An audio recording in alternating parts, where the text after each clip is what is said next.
കർത്താവേ, അങ്ങ് ഞങ്ങളുടെ മനസ്സ് തുറന്നു തന്നാൽ മാത്രമേ വിശുദ്ധ ലിഖിതങ്ങൾ വേണ്ട വിധത്തോലെ ഗ്രഹിക്കുവാൻ ഞങ്ങൾക്ക് സാധിക്കുകയുള്ളൂ. കർത്താവേ, വിശുദ്ധ ലിഖിതങ്ങൾ ഗ്രഹിക്കുവാൻ തക്കവിധം ഞങ്ങളുടെ കണ്ണുകളെ, ഞങ്ങളുടെ മനസ്സ് തുറന്നു തരണമേ.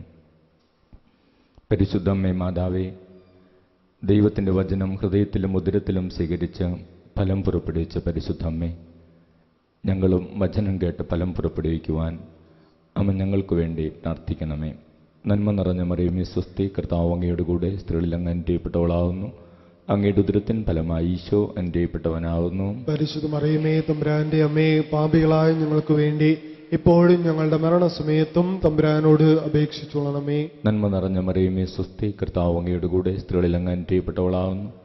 അങ്ങയുടെ ഉദരത്തിൻ ഫലമായി ഈശോ അനുഗ്രഹിക്കപ്പെട്ടവനാവുന്നു. പരിശുദ്ധ മറിയമേ തമ്പുരാന്റെ അമ്മേ, പാപികളായ ഞങ്ങൾക്ക് വേണ്ടി ഇപ്പോഴും ഞങ്ങളുടെ മരണസമയത്തും തമ്പുരാനോട് അപേക്ഷിച്ചുകൊള്ളണമേ. നന്മ നിറഞ്ഞ മറിയമേ സ്വസ്തി, കർത്താവ് അങ്ങയുടെ കൂടെ, സ്ത്രീകളിൽ അങ്ങ് അനുഗ്രഹിക്കപ്പെട്ടവളാവുന്നു.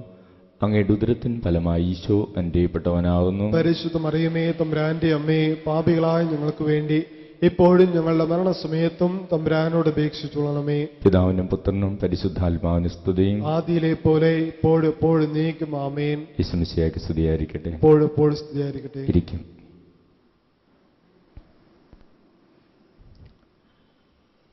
ഈശോയിൽ സ്നേഹബഹുമാനപ്പെട്ട അച്ഛന്മാരെ, ബഹുമാനപ്പെട്ട സിസ്റ്റേഴ്സ്,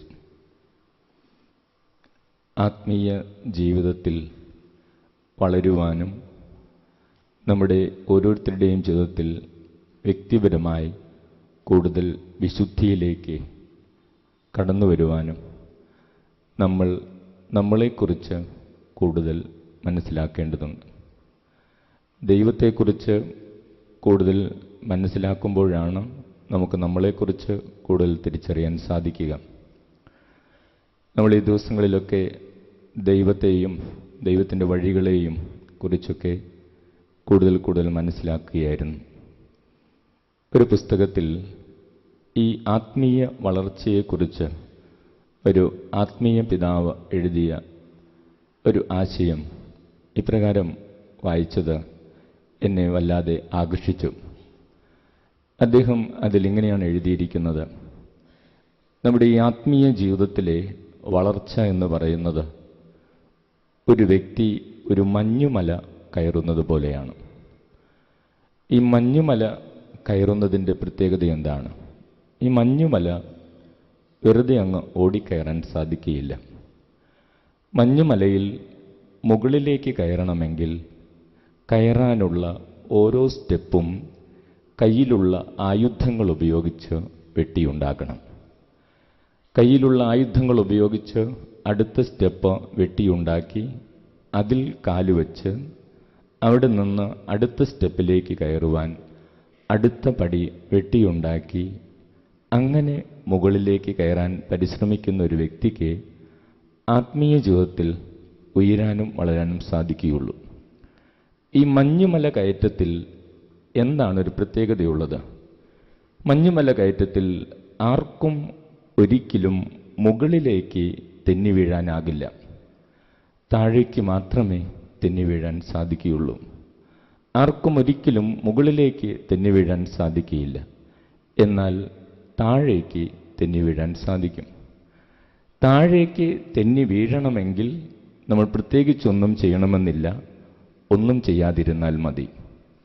അപ്പോൾ ഒരു ആത്മീയ ജീവിതത്തിൽ വളരാൻ ആഗ്രഹിക്കുന്നൊരു വ്യക്തി ഈ മഞ്ഞുമല കയറ്റത്തിൽ ഒരു സ്ഥലം വരെ എത്തിയിട്ട് അവിടെ കുറച്ച് നാൾ ഒന്നും ചെയ്യാതെ നിന്നാൽ സാവധാനം അവിടുത്തെ മഞ്ഞുരുകി ആ വ്യക്തി താഴേക്ക് വീണു പോകും.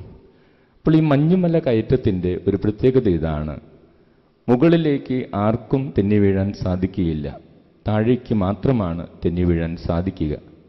താഴേക്ക് തെന്നി വീഴണമെങ്കിൽ നമ്മൾ പ്രത്യേകിച്ച് എന്തെങ്കിലും ചെയ്യണമെന്നില്ല, നമ്മളൊന്നും ചെയ്യാതിരുന്നാൽ മതി. സ്നേഹമുള്ളവരെ, നമ്മുടെ ഓരോരുത്തരുടെയും ഈ ആത്മീയ ജീവിതത്തിൽ, സമർപ്പണ ജീവിതത്തിൽ എനിക്ക് എത്ര സ്റ്റെപ്പ് മുകളിലേക്ക് കയറാൻ സാധിച്ചിട്ടുണ്ട്? അതോ ഞാൻ താഴെ വീണ് കിടക്കുകയാണോ? ഓർക്കുക, വലിയൊരു സത്യമാണ് ആ പിതാവ് നമുക്ക് പറഞ്ഞു തരുന്നത്. മുകളിലേക്ക് ആർക്കും തെന്നി വീഴാനാകില്ല, താഴേക്ക് മാത്രമേ തെന്നി വീഴാൻ സാധിക്കുകയുള്ളൂ. അപ്പോൾ ഇതുവരെയുള്ള നമ്മുടെ ആത്മീയ ജീവിതത്തിൽ നമ്മുടെ കയ്യിൽ നമ്മുടെ ദൈവം തന്ന ആയുധങ്ങൾ, ആത്മീയമായ ആയുധങ്ങൾ ഞാൻ വേണ്ടതുപോലെ ഉപയോഗിച്ചിട്ടുണ്ടോ? ഒരു സ്റ്റെപ്പെങ്കിലും മുകളിലേക്ക് കയറാൻ എനിക്ക് സാധിച്ചിട്ടുണ്ടോ? അതോ ഞാൻ താഴെ വീണ് കിടക്കുകയാണോ എന്ന് നമ്മൾ ഓരോരുത്തരും കണ്ടെത്തേണ്ടതുണ്ട്. പലപ്പോഴും നമ്മുടെ മനസ്സിൽ ആത്മീയ ജീവിതത്തിൽ മുമ്പോട്ട് പോയി കഴിയുമ്പോൾ നമുക്കൊരു സങ്കടമൊക്കെ ഉണ്ടാകും. നമ്മൾ ആഗ്രഹിച്ച വളർച്ച, നമ്മൾ ആഗ്രഹിക്കുന്ന ഉയർച്ച, അല്ലെങ്കിൽ നമ്മൾ ആഗ്രഹിക്കുന്ന പലതും നമുക്കിവിടെ ലഭിക്കുന്നില്ല. എന്തുകൊണ്ടാണ് കർത്താവ് ആത്മീയ ജീവിതത്തിലെ എൻ്റെ പല ആഗ്രഹങ്ങളും എനിക്ക് സാധിച്ചു തരാത്തതെന്ന് പലപ്പോഴും വർഷങ്ങൾ കഴിയുമ്പോൾ നമ്മൾ ദൈവത്തോട് പരിഭവിച്ചിട്ടുണ്ടാകാം. യോഹന്നാന്റെ സുവിശേഷം നമ്മൾ വായിക്കുമ്പോൾ അവിടെ 13-ാം അധ്യായത്തിൽ 36 മുതലുള്ള തിരുവചനങ്ങൾ വായിച്ചാൽ പത്രോസും യേശുവും തമ്മിലുള്ള സംഭാഷണമാണ് നമ്മൾ വായിക്കുക. യേശു പിതാവിൻ്റെ അരികിലേക്ക് പോകുന്നതിനെക്കുറിച്ചാണ് സംസാരിക്കുന്നത്. അപ്പോൾ പത്രോസ് യേശുവിനോട് പറഞ്ഞു, എനിക്കും നീ പോകുന്നിടത്തേക്ക് വരണം. യേശു അവനോട് പറഞ്ഞു, ഞാൻ പോകുന്നിടത്തേക്ക് ഇപ്പോൾ എന്നെ അനുഗമിക്കുവാൻ നിനക്ക് സാധിക്കുകയില്ല, എന്നാൽ പിന്നീട് നീ എന്നെ അനുഗമിക്കും. ഉടനെ തന്നെ പത്രോസിൻ്റെ ചോദ്യം എങ്ങനെയായിരുന്നു? എന്തുകൊണ്ടാണ് എൻ്റെ ആഗ്രഹം എനിക്കിപ്പോൾ തന്നെ സാധിച്ചു കിട്ടാത്തത്? അല്ലെങ്കിൽ എന്തുകൊണ്ടാണ് എനിക്കിപ്പോൾ തന്നെ നിന്നെ അനുഗമിക്കുവാൻ സാധിക്കാത്തത്? എന്നിട്ട് പത്രോസ് കൂട്ടിച്ചേർക്കുകയാണ്, ഞാൻ നിനക്ക് വേണ്ടി എൻ്റെ ജീവൻ ത്യജിക്കുവാൻ തയ്യാറാണ്. യേശു പത്രോസിൻ്റെ ഈ വാക്കുകൾ കേട്ടപ്പോൾ യേശു പത്രോസിനോട് ചോദിച്ചു, നീ എനിക്ക് വേണ്ടി ജീവൻ ത്യജിക്കുമെന്ന്. എന്നിട്ട് യേശു പറഞ്ഞു, പത്രോസ് യേശുവിനെ തള്ളി പറയാൻ ഇടയുള്ള ഒരു സാധ്യതയെക്കുറിച്ച് പത്രോസിനോട് പറഞ്ഞു. പത്രോസ് യേശുവുമായിട്ട് സംസാരിച്ചപ്പോൾ പത്രോസിൻ്റെ മനസ്സിലെ വലിയൊരു സങ്കടം ഇതായിരുന്നു, എന്തുകൊണ്ടാണ് എൻ്റെ ആഗ്രഹം എനിക്കിപ്പോൾ തന്നെ സാധിച്ചു കിട്ടാത്തത്? നമ്മളിൽ പലർക്കും ആത്മീയ ജീവിതത്തിലുണ്ടാകാനിടയുള്ള ഒരു പരിഭവമാണത്. എന്തുകൊണ്ട് എൻ്റെ ആഗ്രഹം എനിക്കിപ്പോൾ തന്നെ സാധിച്ചു കിട്ടുന്നില്ല? പത്രോസിന് ഈ പരിഭവം ഉണ്ടാകാൻ കാരണം യേശുവിന് വേണ്ടി എന്തും ചെയ്യാൻ താൻ തയ്യാറാണ്. യേശുവിന് വേണ്ടി അങ്ങേയറ്റം ഒരാൾക്ക് യേശുവിനെ എങ്ങനെയാണ് സ്നേഹിക്കാൻ സാധിക്കുക? ജീവൻ കളഞ്ഞാണ്. ജീവൻ കളയാൻ ഞാൻ തയ്യാറാണ്. പിന്നെന്തുകൊണ്ടാണ് യേശുവിൻ്റെ ആഗ്രഹം എനിക്കിപ്പോൾ സാധിച്ചു തരാത്തത്? അപ്പോൾ യേശു പത്രോസിനെ വ്യക്തമായിട്ട് അറിഞ്ഞിരുന്നു. അവൻ ആരാണെന്നും അവൻ്റെ പ്രത്യേകതകൾ എന്താണെന്നും യേശുവിന് വ്യക്തമായിട്ട് അറിയാമായിരുന്നു. എന്നാൽ പത്രോസ് ചിന്തിച്ചത് മുഴുവനും 2-3 വർഷങ്ങൾക്ക് മുമ്പ് യേശു കടൽ തീരത്ത് നിന്ന് തന്നെ തിരഞ്ഞെടുക്കുമ്പോൾ തനിക്ക് പ്രത്യേകിച്ച് യോഗ്യതകളൊന്നുമില്ലായിരുന്നു. മീൻ പിടിക്കാൻ മാത്രം അറിയാം, മറ്റൊന്നും അറിയാത്ത എന്നെ അന്ന് തമ്പുരാൻ തിരഞ്ഞെടുത്തു. അതിനുശേഷം ഇത്രയും വർഷങ്ങൾ, ഇത്രയും അനുഭവങ്ങളിലൂടെ എന്നെ കൊണ്ടുപോയി പലതും പഠിപ്പിച്ചു. എനിക്കിന്ന് പലതും സാധിക്കും, ഞാൻ ഒത്തിരി വളർന്നിട്ടുണ്ട്. എന്നിട്ടെന്താണ് കർത്താവ് എൻ്റെ ഈ ആഗ്രഹം എനിക്ക് സാധിച്ചു തരാത്തത്? അതാണ് പത്രോസിൻ്റെ സങ്കടം. സ്നേഹമുള്ളവരെ, ഈ 3 വർഷത്തിനുള്ളിൽ പത്രോസ് തനിക്ക് എന്തൊക്കെ സാധിക്കും എന്ന് കണ്ടെത്തിയിരുന്നു. പക്ഷേ തനിക്ക് എന്തൊക്കെ സാധിക്കില്ല എന്ന് പത്രോസിന് എപ്പോഴും മനസ്സിലാക്കാൻ സാധിച്ചിട്ടില്ലായിരുന്നു. പത്രോസ് ഈ 3 വർഷത്തെ പരിശീലനത്തിനിടയിൽ തനിക്ക് എന്തൊക്കെയാണ് പുതുതായി സാധിക്കുന്നത് അത് അദ്ദേഹം മനസ്സിലാക്കിയിരുന്നു. അതുകൊണ്ടാണ് അദ്ദേഹം ഈശോയോട് അങ്ങനെ സംസാരിക്കുന്നത്. എന്നാൽ എന്തൊക്കെ തനിക്ക് സാധിക്കുകയില്ല എന്ന് അപ്പോഴും പത്രോസ് തിരിച്ചറിഞ്ഞിട്ടില്ലായിരുന്നു. യേശു പത്രോസിൻ്റെ ഈ പരിഭവത്തിന് അപ്പോൾ മറുപടിയൊന്നും കൊടുക്കുന്നില്ല. നമ്മൾ വീണ്ടും തിരുവചനങ്ങളിലൂടെ മുമ്പോട്ട് പോകുമ്പോൾ യോഹന്നാന്റെ സുവിശേഷം 18-ാം അധ്യായം എത്തുമ്പോൾ അവിടെ 15 മുതലുള്ള തിരുവചനങ്ങളിൽ യേശുവിനെക്കുറിച്ചും പത്രോസിനെക്കുറിച്ചും നമ്മൾ അവിടെ വായിക്കും. അവിടെ പത്രോസ് യേശുവിനെ തള്ളിപ്പറയുന്ന രംഗങ്ങളാണ്. അവിടെ യേശുവിനെ പത്രോസ് തള്ളിപ്പറഞ്ഞതിന് ശേഷം യേശു അവനെ ഒന്ന് തിരിഞ്ഞു നോക്കി. അപ്പോൾ അവൻ്റെ കണ്ണുകൾ നിറഞ്ഞ് ഒഴുകാൻ തുടങ്ങി. അപ്പോൾ പത്രോസിന് വലിയൊരു സത്യം മനസ്സിലായി. എന്തുകൊണ്ടാണ് യേശു അപ്പോൾ അങ്ങനെ പറഞ്ഞത്? ഞാൻ പോകുന്നിടത്തേക്ക് വരാൻ അത്രമാത്രം നീ വളർന്നിട്ടില്ല എന്നുള്ളത്. കാരണം പത്രോസ് എന്തിനു വേണ്ടിയാ യേശുവിനെ തള്ളിപ്പറഞ്ഞത്? പത്രോസ് യേശുവിനെ തള്ളിപ്പറഞ്ഞത് തൻ്റെ ജീവൻ രക്ഷിക്കാൻ വേണ്ടിയാണ്. പത്രോസ് യേശുവിനെ തള്ളിപ്പറഞ്ഞത് തൻ്റെ ജീവൻ നഷ്ടപ്പെട്ടു പോകാതിരിക്കാൻ വേണ്ടിയാ, രക്ഷിക്കാൻ വേണ്ടിയാ.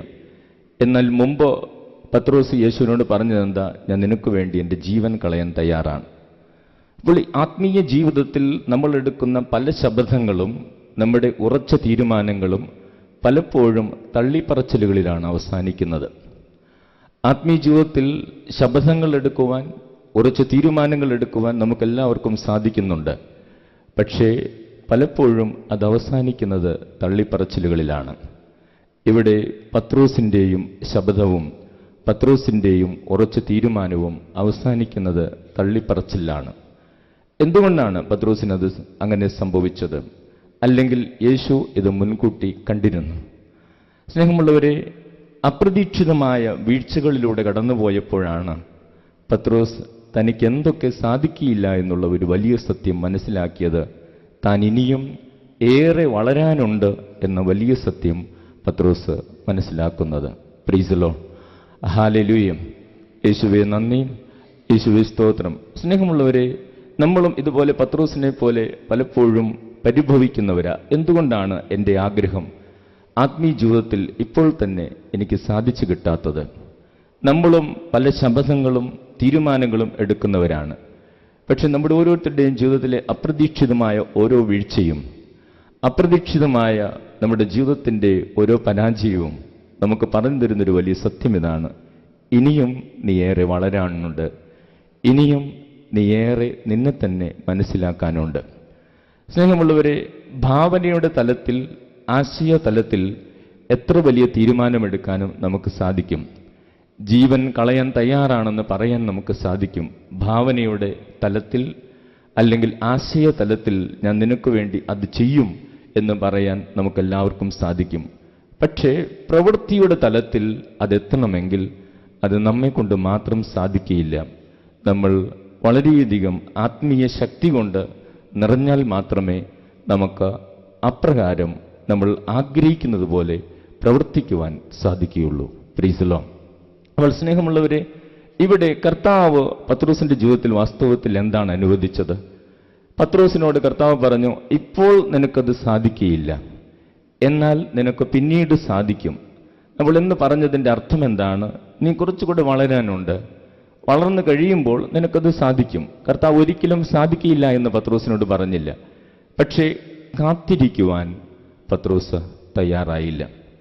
ജീവിതത്തിൽ ദൈവം, നമ്മുടെ ഓരോരുത്തരുടെയും ജീവിതത്തിൽ ദൈവം നമ്മുടെ ചില ആഗ്രഹങ്ങൾ സാധിച്ചു കിട്ടുവാൻ കാലതാമസം വരുത്തുമ്പോൾ, അല്ലെങ്കിൽ ദൈവം നമ്മുടെ ജീവിതത്തിൽ ഒരു ശൂന്യസ്ഥലം അനുവദിക്കുമ്പോൾ, നമ്മൾ ദൈവത്തിന് മുമ്പേ ഓടി ആ ശൂന്യസ്ഥലം നികത്തരുത്. ദൈവം നമ്മുടെ ജീവിതത്തിൽ ചില കാര്യങ്ങൾ നടക്കുവാൻ, ചില മേഖലകളിൽ വളർച്ച കിട്ടുവാൻ ദൈവം നമ്മളെ പ്രത്യേകമായ ചില പദ്ധതികളിലൂടെ കണ്ടുപോകുമ്പോൾ, നമ്മൾ പലപ്പോഴും നമുക്ക് ദൈവം അനുവദിക്കുന്ന ഈ ശൂന്യസ്ഥലങ്ങളെ നികത്തുവാൻ നമ്മൾ ദൈവത്തിന് മുമ്പേ ഓടുകയാണ്. അതാണ് പത്രോസ് പരിഭവത്തിലൂടെ യേശുവിനോട് പ്രകടിപ്പിച്ചത്. എന്തുകൊണ്ടാണ് എൻ്റെ ആഗ്രഹം എനിക്ക് ഇപ്പോൾ തന്നെ സാധിച്ചു തരാത്ത? ജീവിതത്തിൽ ദൈവം നമ്മുടെ ജീവിതത്തിൽ ഒരു ശൂന്യസ്ഥലം അനുവദിക്കുന്നുണ്ടെങ്കിൽ, ഒരു ആഗ്രഹം നമ്മൾ വിചാരിക്കുമ്പോൾ നടക്കുന്നില്ല എങ്കിൽ, തീർച്ചയായും ദൈവത്തിനൊരു പദ്ധതിയുണ്ട്. നമ്മൾ കാത്തിരിക്കേണ്ടതുണ്ട്. അതിന് നമ്മൾ കാത്തിരുന്നില്ല എങ്കിൽ തീർച്ചയായും നമ്മുടെ ജീവിതം പലവിധത്തിലുള്ള പ്രതിസന്ധികളിലൂടെ കടന്നുപോകും. പത്രോസിന്റെ ജീവിതത്തിൻ്റെയും അപ്രതീക്ഷിതമായ പരാജയത്തിലൂടെ പത്രോസ് തിരിച്ചറിയുന്നതാണ്. സ്നേഹമുള്ളവരെ, നമ്മൾ പത്രോസ് ചിന്തിച്ചതെല്ലാം തൻ്റെ ആദ്യത്തെ തെരഞ്ഞെടുപ്പിനെ കുറിച്ച്. നമ്മുടെ എല്ലാവരുടെ ജീവിതത്തിൽ അങ്ങനെയാണ്. ഈ ശിഷ്യത്വത്തിൽ ഒരു ആദ്യ തെരഞ്ഞെടുപ്പുണ്ട്. അത് ദൈവം നമ്മളെ എല്ലാവരെയും അങ്ങോട്ടേക്ക് ആകർഷിച്ച്, നമ്മുടെ യോഗ്യതകളൊന്നും പ്രത്യേകിച്ച് നോക്കാതെ ദൈവം നമ്മളെ ഈ വിളിയിലേക്ക് ആനയിച്ച്, ദൈവം നമ്മളെ സ്നേഹിച്ച് നമ്മളെ വളർത്തും. എന്നാൽ ഈ ശിഷ്യത്വത്തിലുള്ള രണ്ടാമത്തെ ഒരു ഘട്ടമുണ്ട്. രണ്ടാമത്തെ ആ ഘട്ടത്തിൽ ദൈവത്തെക്കുറിച്ച് കൂടുതൽ അറിവ് നൽകി, തന്നെ കുറിച്ചുള്ള കൂടുതൽ അറിവ് നൽകിയിട്ടേ ആ രണ്ടാം ഘട്ടത്തിലെ വളർച്ചയിലേക്ക് നമ്മളെ കൊണ്ടുപോവുകയുള്ളൂ. അവിടെ പത്രോസിന്റെ ജീവിതത്തിൽ അതാ സംഭവിക്കുന്നത്. ആദ്യത്തെ തെരഞ്ഞെടുപ്പൊക്കെ വളരെ ഈസി ആയിരുന്നു. കടൽ തീരത്ത് നിന്ന് തെരഞ്ഞെടുത്തു.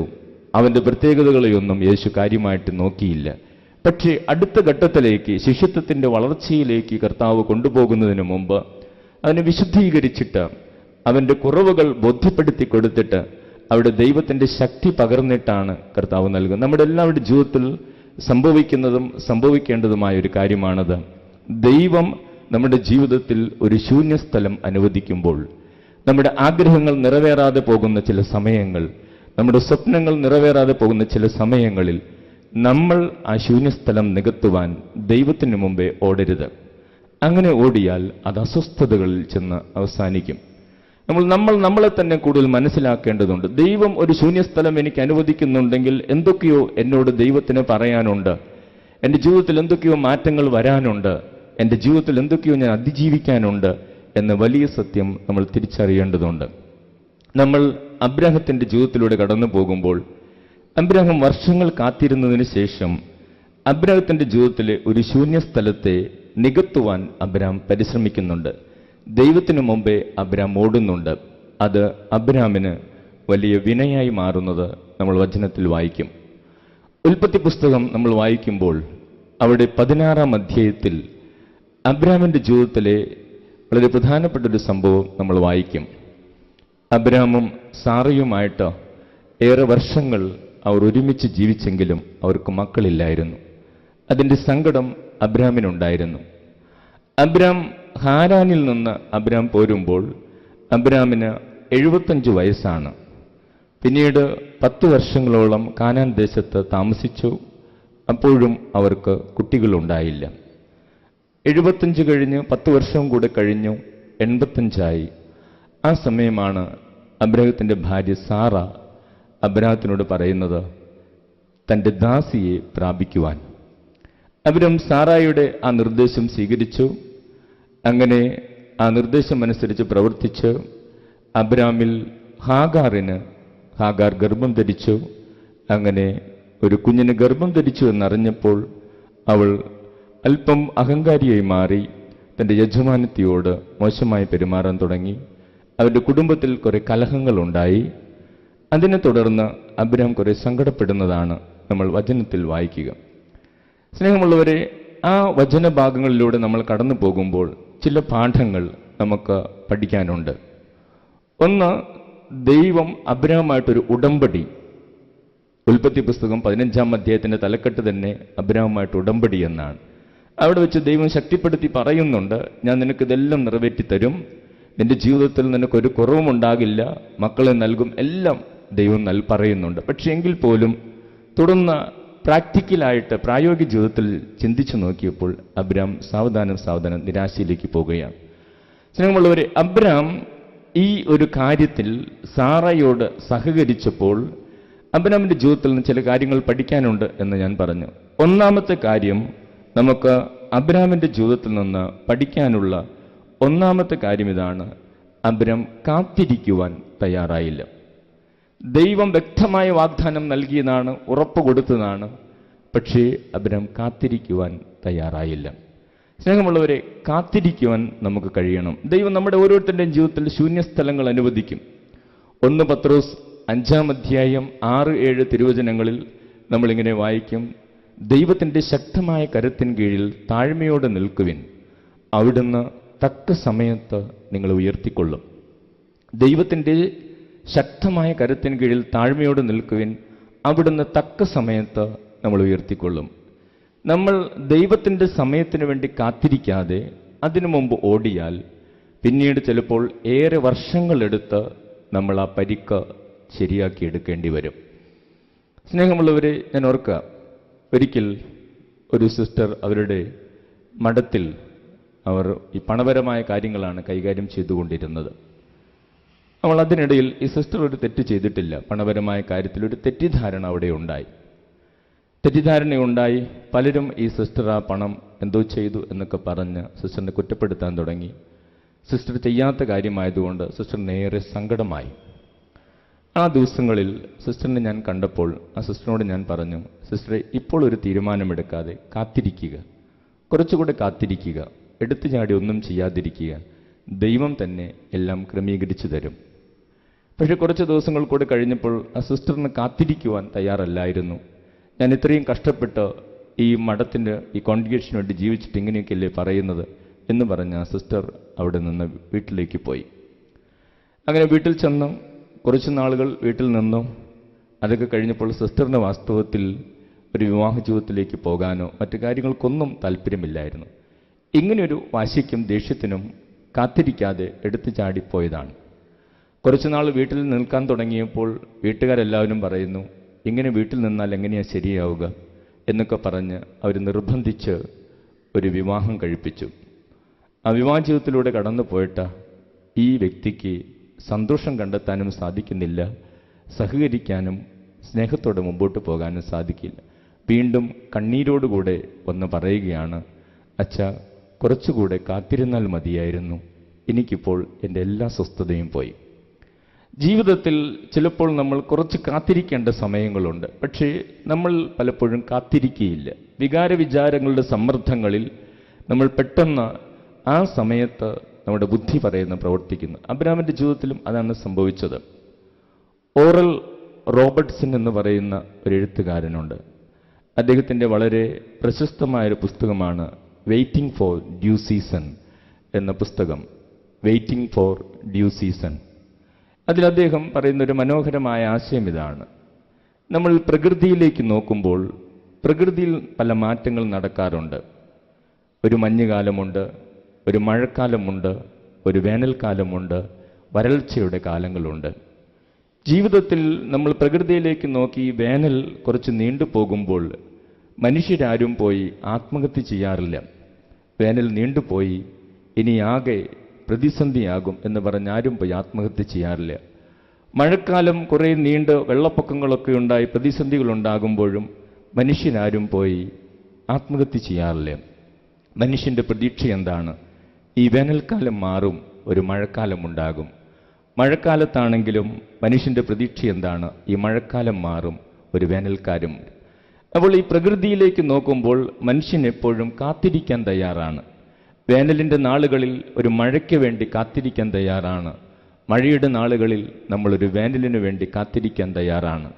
എന്നിട്ട് ആ എഴുത്തുകാരൻ നമ്മോട് ചോദിക്കുന്ന ഒരു ചോദ്യം ഇതാണ്: പ്രകൃതിയിലെ മാറ്റങ്ങൾക്ക് വേണ്ടി കാത്തിരിക്കുവാൻ നിങ്ങൾ തയ്യാറാണെങ്കിൽ എന്തുകൊണ്ട് ജീവിതത്തിലെ നല്ല കാലങ്ങൾക്ക് വേണ്ടി നിങ്ങൾക്ക് കാത്തിരുന്നുകൂടാ?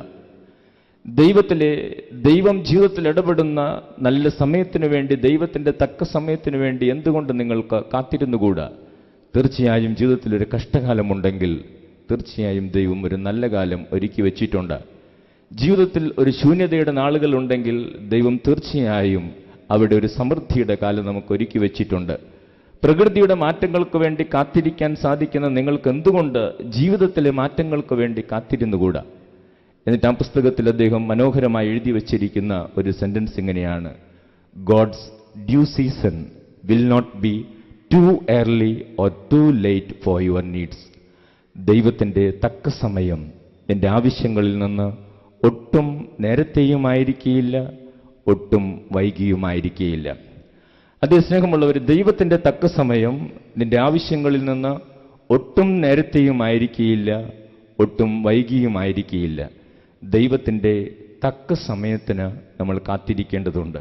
അപ്പോൾ കർത്താവിൻ്റെ തിരുവചനം നമുക്ക് പറഞ്ഞു തരുന്ന വലിയൊരു സത്യം ഇതാണ്: ദൈവം എൻ്റെ ജീവിതത്തിൽ ഒരു ശൂന്യസ്ഥലം അനുവദിച്ചിട്ടുണ്ടെങ്കിൽ, എനിക്ക് പിടികിട്ടാത്ത അനുഭവങ്ങൾ, എനിക്ക് മനസ്സിലാക്കാൻ സാധിക്കാത്ത അനുഭവങ്ങൾ, അങ്ങനെയുള്ള സമയങ്ങളിലൂടെ ഞാൻ കാത്തിരിക്കേണ്ടി വന്നാൽ തീർച്ചയായും ദൈവത്തിന് എന്തൊരു ഉദ്ദേശമുണ്ട്, ദൈവത്തിനൊരു പദ്ധതിയുണ്ട്. അവിടെ കാത്തിരിക്കുവാൻ നമ്മൾ തയ്യാറാകേണ്ടതുണ്ട്. അബ്രാമിന് അത് സാധിച്ചില്ല. അതാണ് അബ്രാമിൻ്റെ ജീവിതത്തിൽ അന്ന് ആ കാര്യത്തിൽ സംഭവിച്ചൊരു വീഴ്ച. വീണ്ടും അബ്രാമിൻ്റെ ജീവിതത്തെക്കുറിച്ച് നമ്മൾ ചിന്തിക്കുമ്പോൾ രണ്ടാമത്തെ ഒരു കാര്യം നമ്മൾ അബ്രാമിൽ നിന്ന് പഠിക്കാനുള്ളത്, അങ്ങനെ ചെയ്യാതിരിക്കുവാൻ പഠിക്കാനുള്ള കാര്യം, അബ്രാം സാറായുടെ ഉപദേശം കിട്ടിയ ഉടനെ അധികം ആലോചിക്കാതെ പ്രവർത്തിക്കുകയാണ്. സ്നേഹമുള്ളവരൊന്ന് ആലോചിച്ച് നോക്കിയാൽ അബ്രാം എത്ര വലിയ മനുഷ്യനാണ്, വിശ്വാസികളുടെ പിതാവാണ്. ഇത്രയും വലിയ മനുഷ്യൻ, ദൈവം ഇത്രയും സ്നേഹിക്കുന്ന ആ മനുഷ്യനോട് ഒരു ദിവസം ഭാര്യ വിളിച്ചു പറയുകയാണ്, എനിക്ക് ഇനി കുഞ്ഞുങ്ങളുണ്ടാകുമെന്ന് തോന്നുന്നില്ല, നിങ്ങൾ എൻ്റെ ദാസിയെ പ്രാപിക്കുകയെന്ന് പറയുമ്പോൾ ഈ അബ്രാം ഒരു മടിയും പറയുന്നില്ല. നമ്മൾ വചനത്തിലൂടെ കടന്നു പോകുമ്പോൾ അദ്ദേഹം ഒരു മടിയും പറയുന്നില്ല. അദ്ദേഹം ആ ഭാര്യ പറഞ്ഞത് ഉടനടി പ്രവർത്തിക്കുക. ഒരു പക്ഷേ നമുക്കിങ്ങനെ ഒരു തോന്നിപ്പോകും, അദ്ദേഹം ആഗ്രഹിച്ചിരുന്ന കാര്യം ഭാര്യ പറഞ്ഞപ്പോൾ പെട്ടെന്ന് പ്രവർത്തിച്ചു എന്ന് നമുക്ക് തോന്നിപ്പോകും. സ്നേഹമുള്ളവരെ, എന്തുകൊണ്ട് ഈ ദൈവിക മനുഷ്യന് അതൊരു പ്രാർത്ഥനയിലൂടെ തീരുമാനം എടുക്കാൻ കഴിയാതെ പോയി? അത് അബ്രാമിന്റെ ജീവിതത്തിലെ ഈ കാര്യത്തിലെ ഒരു വീഴ്ചയായിരുന്നു. ഒരു കാര്യം മറ്റുള്ളവരിൽ നിന്ന് ഒരു ഉപദേശം കിട്ടിയപ്പോൾ അത് പ്രായോഗികമാണെന്ന് തോന്നിയാൽ പോലും അത് ദൈവവുമായിട്ട് ആലോചിക്കുവാൻ അബ്രാം തയ്യാറായില്ല. അത് അദ്ദേഹത്തിൻ്റെ ജീവിതത്തിലെ ഒരു വീഴ്ചയായിരുന്നു. ഈ ശൂന്യസ്ഥലം അദ്ദേഹം നികത്തുവാൻ നോക്കിയതിൻ്റെ ഒരു മേഖലയായിരുന്നു. സ്നേഹമുള്ളവരെ, ഇങ്ങനെ അബ്രാം പ്രവർത്തിച്ചതുകൊണ്ട് പിന്നെ എന്താ സംഭവിക്കുന്നത്? പിന്നീടുള്ള വചനഭാഗം നമ്മൾ വായിച്ചാൽ അബ്രാമിൻ്റെയും സാറായുടെയും ജീവിതത്തിലെ സമാധാനം നഷ്ടപ്പെട്ടു പോയി. അവിടെ വചനത്തിൽ പിന്നീട് എഴുതിയിരിക്കുകയാണ്, സാറ അബ്രാമിനോട് ഇങ്ങനെയാണ് പറയുന്നത്, നിങ്ങളാണ് എൻ്റെ ദുരിതത്തിന് കാരണക്കാരൻ. സ്നേഹമുള്ളവരെ, വചനം വായിക്കുമ്പോൾ നമ്മൾ അതിശയിക്കും. സാറ അബ്രാമിനോട് പറയാം, നിങ്ങളാണ് എൻ്റെ ദുരിതത്തിന് കാരണക്കാരൻ. എന്നാൽ വാസ്തവത്തിൽ അബ്രാം അല്ല സാറയുടെ ദുരിതത്തിന് കാരണക്കാരൻ. ഇത് ആവിഷ്കരിക്കുന്നതും ഈ പദ്ധതി ആവിഷ്കരിക്കുന്നതും ഇത് നടപ്പിലാക്കാൻ അബ്രാമിനോട് പറയുന്നതുമെല്ലാം ഈ സ്ത്രീയാണ്. പക്ഷേ കാര്യങ്ങൾ കൈവിട്ടു പോയപ്പോൾ ഈ സ്ത്രീ അബ്രാമിനെ കുറ്റപ്പെടുത്തുകയാണ്. ഈ സ്ത്രീ സാറ അബ്രാമിനോട് പറയുക, നിങ്ങളാണ് എൻ്റെ ദുരിതത്തിന് കാരണക്കാരൻ, നിങ്ങൾ കാരണമാണ് ഇപ്പോൾ ഈ വീട്ടിലെ സമാധാനം പോയത്. സ്നേഹമുള്ളവരെ, ദൈവത്തിൻ്റെ പദ്ധതിയോട് ആലോചന ചോദിക്കാതെ മനുഷ്യൻ്റെ വാക്കുകൾ അനുസരിക്കുമ്പോൾ അതിൻ്റെ ഫലം ഇതായിരിക്കും: സമാധാനം നഷ്ടപ്പെട്ടു പോകും, സന്തോഷം നഷ്ടപ്പെട്ടു പോകും. കുടുംബത്തിലാകട്ടെ, നമ്മുടെ വ്യക്തിപരമായ ജീവിതത്തിലാകട്ടെ, സമൂഹ ജീവിതത്തിലാകട്ടെ, ദൈവത്തോട് ആലോചന ചോദിക്കാതെ നമ്മൾ മറ്റുള്ളവരുടെ ഉപദേശങ്ങൾ പെട്ടെന്ന് എടുത്തു ചാടി സ്വീകരിച്ചാൽ അതിൻ്റെ ഫലം നമ്മുടെ സമാധാനം നഷ്ടപ്പെടുന്ന അവസ്ഥയാണ്. അവിടെ സാറ അബ്രാമിനെ കുറ്റപ്പെടുത്തുകയാണ്. അവരുടെ കുടുംബത്തിൻ്റെ സമാധാനം നഷ്ടപ്പെട്ടു പോയി. സ്നേഹമുള്ളവരെ, നാലാമതായിട്ട് അബ്രാമിൻ്റെയും സാറായുടെയും ജീവിതത്തിൽ നിന്ന് നമുക്ക് പഠിക്കാനുള്ളൊരു കാര്യം, എന്തായാലും ഇങ്ങനൊരു കാര്യം സംഭവിച്ചു. ഹാഗാർ ഗർഭം ധരിച്ചു. അതിൻ്റെ ഉത്തരവാദിത്വം ഏറ്റെടുക്കാനും ആ പ്രശ്നമൊന്ന് പറഞ്ഞ് സോൾവ് ചെയ്യാനും അബ്രാം തയ്യാറാകുന്നില്ല. അബ്രാം ഉത്തരവാദിത്വത്തിൽ നിന്ന് ഒഴിഞ്ഞു മാറുകയാണ്. അബ്രാം പറഞ്ഞു, ഹാഗാർ ഇപ്പോഴും നിന്റെ ദാസിയ, നിനക്കിഷ്ടമുള്ളത് നീ ചെയ്തുകൊള്ളുക. അങ്ങനെ ആ ഗർഭം ധരിച്ചിരിക്കുന്ന ദാസിയെ ആ വീട്ടിൽ നിന്ന് പുറത്താക്കിയ. പിന്നെ അവസാനം എന്താ സംഭവിക്കുന്നത്? ദൈവം അവളുടെ കരച്ചിൽ കേട്ടു. വചനത്തിൽ അതാ നമ്മൾ വായിക്കുന്നത്, ദൈവം ഹാഗാറിൻ്റെ കരച്ചിൽ കേട്ടു. അവളുടെ കരച്ചിൽ കേൾക്കാൻ ഈ വിശുദ്ധ ഗ്രന്ഥത്തിലെ നമ്മുടെ വിശ്വാസികളുടെ പിതാവായ അബ്രാമിനും ഈ അമ്മയ്ക്കും സാധിച്ചില്ല അവളുടെ കരച്ചിൽ കേൾക്കാൻ. ദൈവമാണ് അവളുടെ കരച്ചിൽ കേട്ടത്. സ്നേഹമുള്ളവരെ, ഇത്രയും കാര്യങ്ങൾ ഈ ജീവിതത്തിൽ എന്താണ് സംഭവിക്കുവാൻ എന്താണ് കാരണം? അതിൻ്റെ കാരണം ഈ അബ്രഹാമും സാറായും ദൈവം തങ്ങളുടെ ജീവിതത്തിൽ അനുവദിച്ച ശൂന്യസ്ഥലം അവർ ഒറ്റയ്ക്ക് നികത്താൻ നോക്കിയതുകൊണ്ടാണ് ഇത്രയും പ്രതിസന്ധികൾ അവരുടെ ജീവിതത്തിലേക്ക് കടന്നു വന്നത്. Praise the Lord, hallelujah. അപ്പോൾ സ്നേഹമുള്ളവർ, ദൈവത്തിൻ്റെ പദ്ധതിക്ക് വിരുദ്ധമായ പലതും അവിടെ സംഭവിക്കുന്നതെല്ലാം തിടുക്കം കൂട്ടുന്നത് കൊണ്ടാണ്. അതുകൊണ്ടാണ് വചനം പറയുന്നത്, ദൈവം നമ്മുടെ ജീവിതത്തിൽ ഒരു ശൂന്യസ്ഥലം അനുവദിച്ചിട്ടുണ്ടെങ്കിൽ, നമുക്കൊന്നും മനസ്സിലാക്കാനാകാത്ത ചില സമയങ്ങൾ ദൈവം നമ്മുടെ ജീവിതത്തിൽ അനുവദിച്ചിട്ടുണ്ടെങ്കിൽ, കാത്തിരിക്കുവാൻ ദൈവം നമ്മോട് ആവശ്യപ്പെടുന്നുണ്ടെങ്കിൽ, നമ്മൾ ദൈവത്തിന് മുമ്പേ ഓടി ബുദ്ധി കാണിക്കരുത്. നമ്മൾ ദൈവത്തിന് മുമ്പേ ഓടി ബുദ്ധി കാണിച്ചാൽ അത് അബദ്ധങ്ങളായി മാറും, അത് അസ്വസ്ഥതകളായി മാറും, സമാധാനം നഷ്ടപ്പെടുന്ന അവസ്ഥകളായി മാറും. അതാണ് നമ്മൾ ഇവരുടെ ജീവിതത്തിൽ നിന്ന് നമുക്ക് മനസ്സിലാക്കാൻ സാധിക്കുക. സ്നേഹമുള്ളവർ, വീണ്ടും നമുക്ക് പത്രോസിലേക്ക് തന്നെ തിരിച്ചു വരാം. പത്രോസിലേക്ക് നമ്മൾ തിരിച്ചു വരുമ്പോൾ, പത്രോസ് അന്ന് യേശുവിൻ്റെ അരികിൽ ഇങ്ങനെ പരിഭവത്തോടുകൂടെ നിന്നു. എന്തുകൊണ്ടാണ് എൻ്റെ ആഗ്രഹം എനിക്ക് സാധിച്ചു തരാത്തത്? കാരണം യേശു അവൻ്റെ ആഗ്രഹം അപ്പോൾ സാധിച്ചു കൊടുക്കാതിരുന്നത്, പത്രോസിന് തനിക്ക് എന്തൊക്കെ സാധിക്കും എന്ന് വ്യക്തമായിട്ട് അറിയാമായിരുന്നു. പക്ഷേ എന്തൊക്കെ സാധിക്കില്ല എന്ന് പത്രോസിന് അറിയില്ലായിരുന്നു. അത് ജീവിത അനുഭവങ്ങളിലൂടെ അവൻ പഠിച്ച് തൻ്റെ ജീവിതത്തെ വിശുദ്ധീകരിച്ച് അവൻ വളർന്ന വലിയൊരു നിലയിലേക്ക് വരണം എന്ന് ദൈവം ആഗ്രഹിച്ചിരുന്നു. പത്രോസിൻ്റെ വീഴ്ചയ്ക്ക് പിന്നിലുള്ള ചില മനോഭാവങ്ങൾ നമ്മൾ ധ്യാനിക്കേണ്ടതുണ്ട്. പത്രോസിലേക്ക് നമ്മൾ തിരിച്ചു വന്ന് പത്രോസിൻ്റെ വീഴ്ചയ്ക്ക് പിന്നിലുള്ള ചില മനോഭാവങ്ങളെക്കുറിച്ച് നമുക്ക് ധ്യാനിക്കാം. ഒന്നാമത്തെ കാര്യം ഇതാണ്: പത്രോസിൻ്റെ ഓവർ കോൺഫിഡൻസ്, അമിതമായ ആത്മവിശ്വാസം. അതായത് എനിക്കൊരു തെറ്റും പറ്റുകയില്ല എന്ന ചിന്ത പത്രോസിനുണ്ടായിരുന്നു. നമ്മൾ വചനത്തിൽ അത് വായിക്കും. മത്തായിയുടെ സുവിശേഷം 26-ാം അധ്യായം 33-ാം തിരുവചനത്തിൽ പത്രോസിൻ്റെ വാക്ക് നമ്മൾ വായിക്കും. എല്ലാവരും നിന്നിൽ ഇടറിയാലും ഞാൻ നിന്നിൽ ഇടറുകയില്ല. ഈ ശിഷ്യന്മാരെല്ലാവരും നിന്നിൽ ഇടറിയാലും, അവർ നിന്നെ തള്ളിപ്പറഞ്ഞാലും ഉപേക്ഷിച്ചാലും ഞാൻ നിന്നിൽ ഇടറുകയില്ല. പത്രോസിൻ്റെ ഒരു ഓവർ കോൺഫിഡൻസ് ആണത്, അമിതമായ ആത്മവിശ്വാസം. ആർക്കൊക്കെ തെറ്റുപറ്റിയാലും ഈ മേഖലയിൽ എനിക്കൊരു തെറ്റും പറ്റുകയില്ല. ജീവിതത്തിൽ ചിലപ്പോൾ നമ്മുടെയും ആത്മീയ വളർച്ചയിൽ, ശിഷ്യത്വത്തിൽ നമുക്കും സംഭവിക്കാനിടയുള്ളൊരു വീഴ്ചയാണ് എനിക്കൊരു തെറ്റും പറ്റുകയില്ല, എനിക്കെല്ലാം അറിയാം, എനിക്ക് വേണ്ട സമയത്ത് കാര്യങ്ങൾ ക്രമീകരിക്കാൻ അറിയാം എന്നൊരു ചിന്ത നമ്മുടെ ജീവിതത്തിലുണ്ടാകും. സ്വന്തം കഴിവിലും നേട്ടത്തിലുമുള്ള അമിതമായ വിശ്വാസം എന്നാണ് പത്രോസിൻ്റെ ജീവിതത്തിൽ വിനയായിത്തീരുന്ന ഒരു കാര്യം. സുഭാഷിതങ്ങളുടെ പുസ്തകത്തിൽ 16-ാം അധ്യായം 18-ാം തിരുവചനത്തിൽ നമ്മളിങ്ങനെ വായിക്കും: അഹങ്കാരം നാശത്തിൻ്റെ മുന്നോടിയാണ്, അഹന്ത അധപതനത്തിൻ്റെയും. റോമാക്കാർക്ക് എഴുതിയ ലേഖനം 12-ാം അധ്യായം 3-ാം തിരുവചനം: ഉള്ളതിലധികം മേന്മ ആരും ഭാവിക്കരുത്. 1 കൊറിന്തോസ് 10:12 അവിടെ നമ്മൾ വായിക്കും: ആകയാൽ നിൽക്കുന്നു എന്ന് വിചാരിക്കുന്നവൻ വീഴാതെ സൂക്ഷിച്ചുകൊള്ളട്ടെ.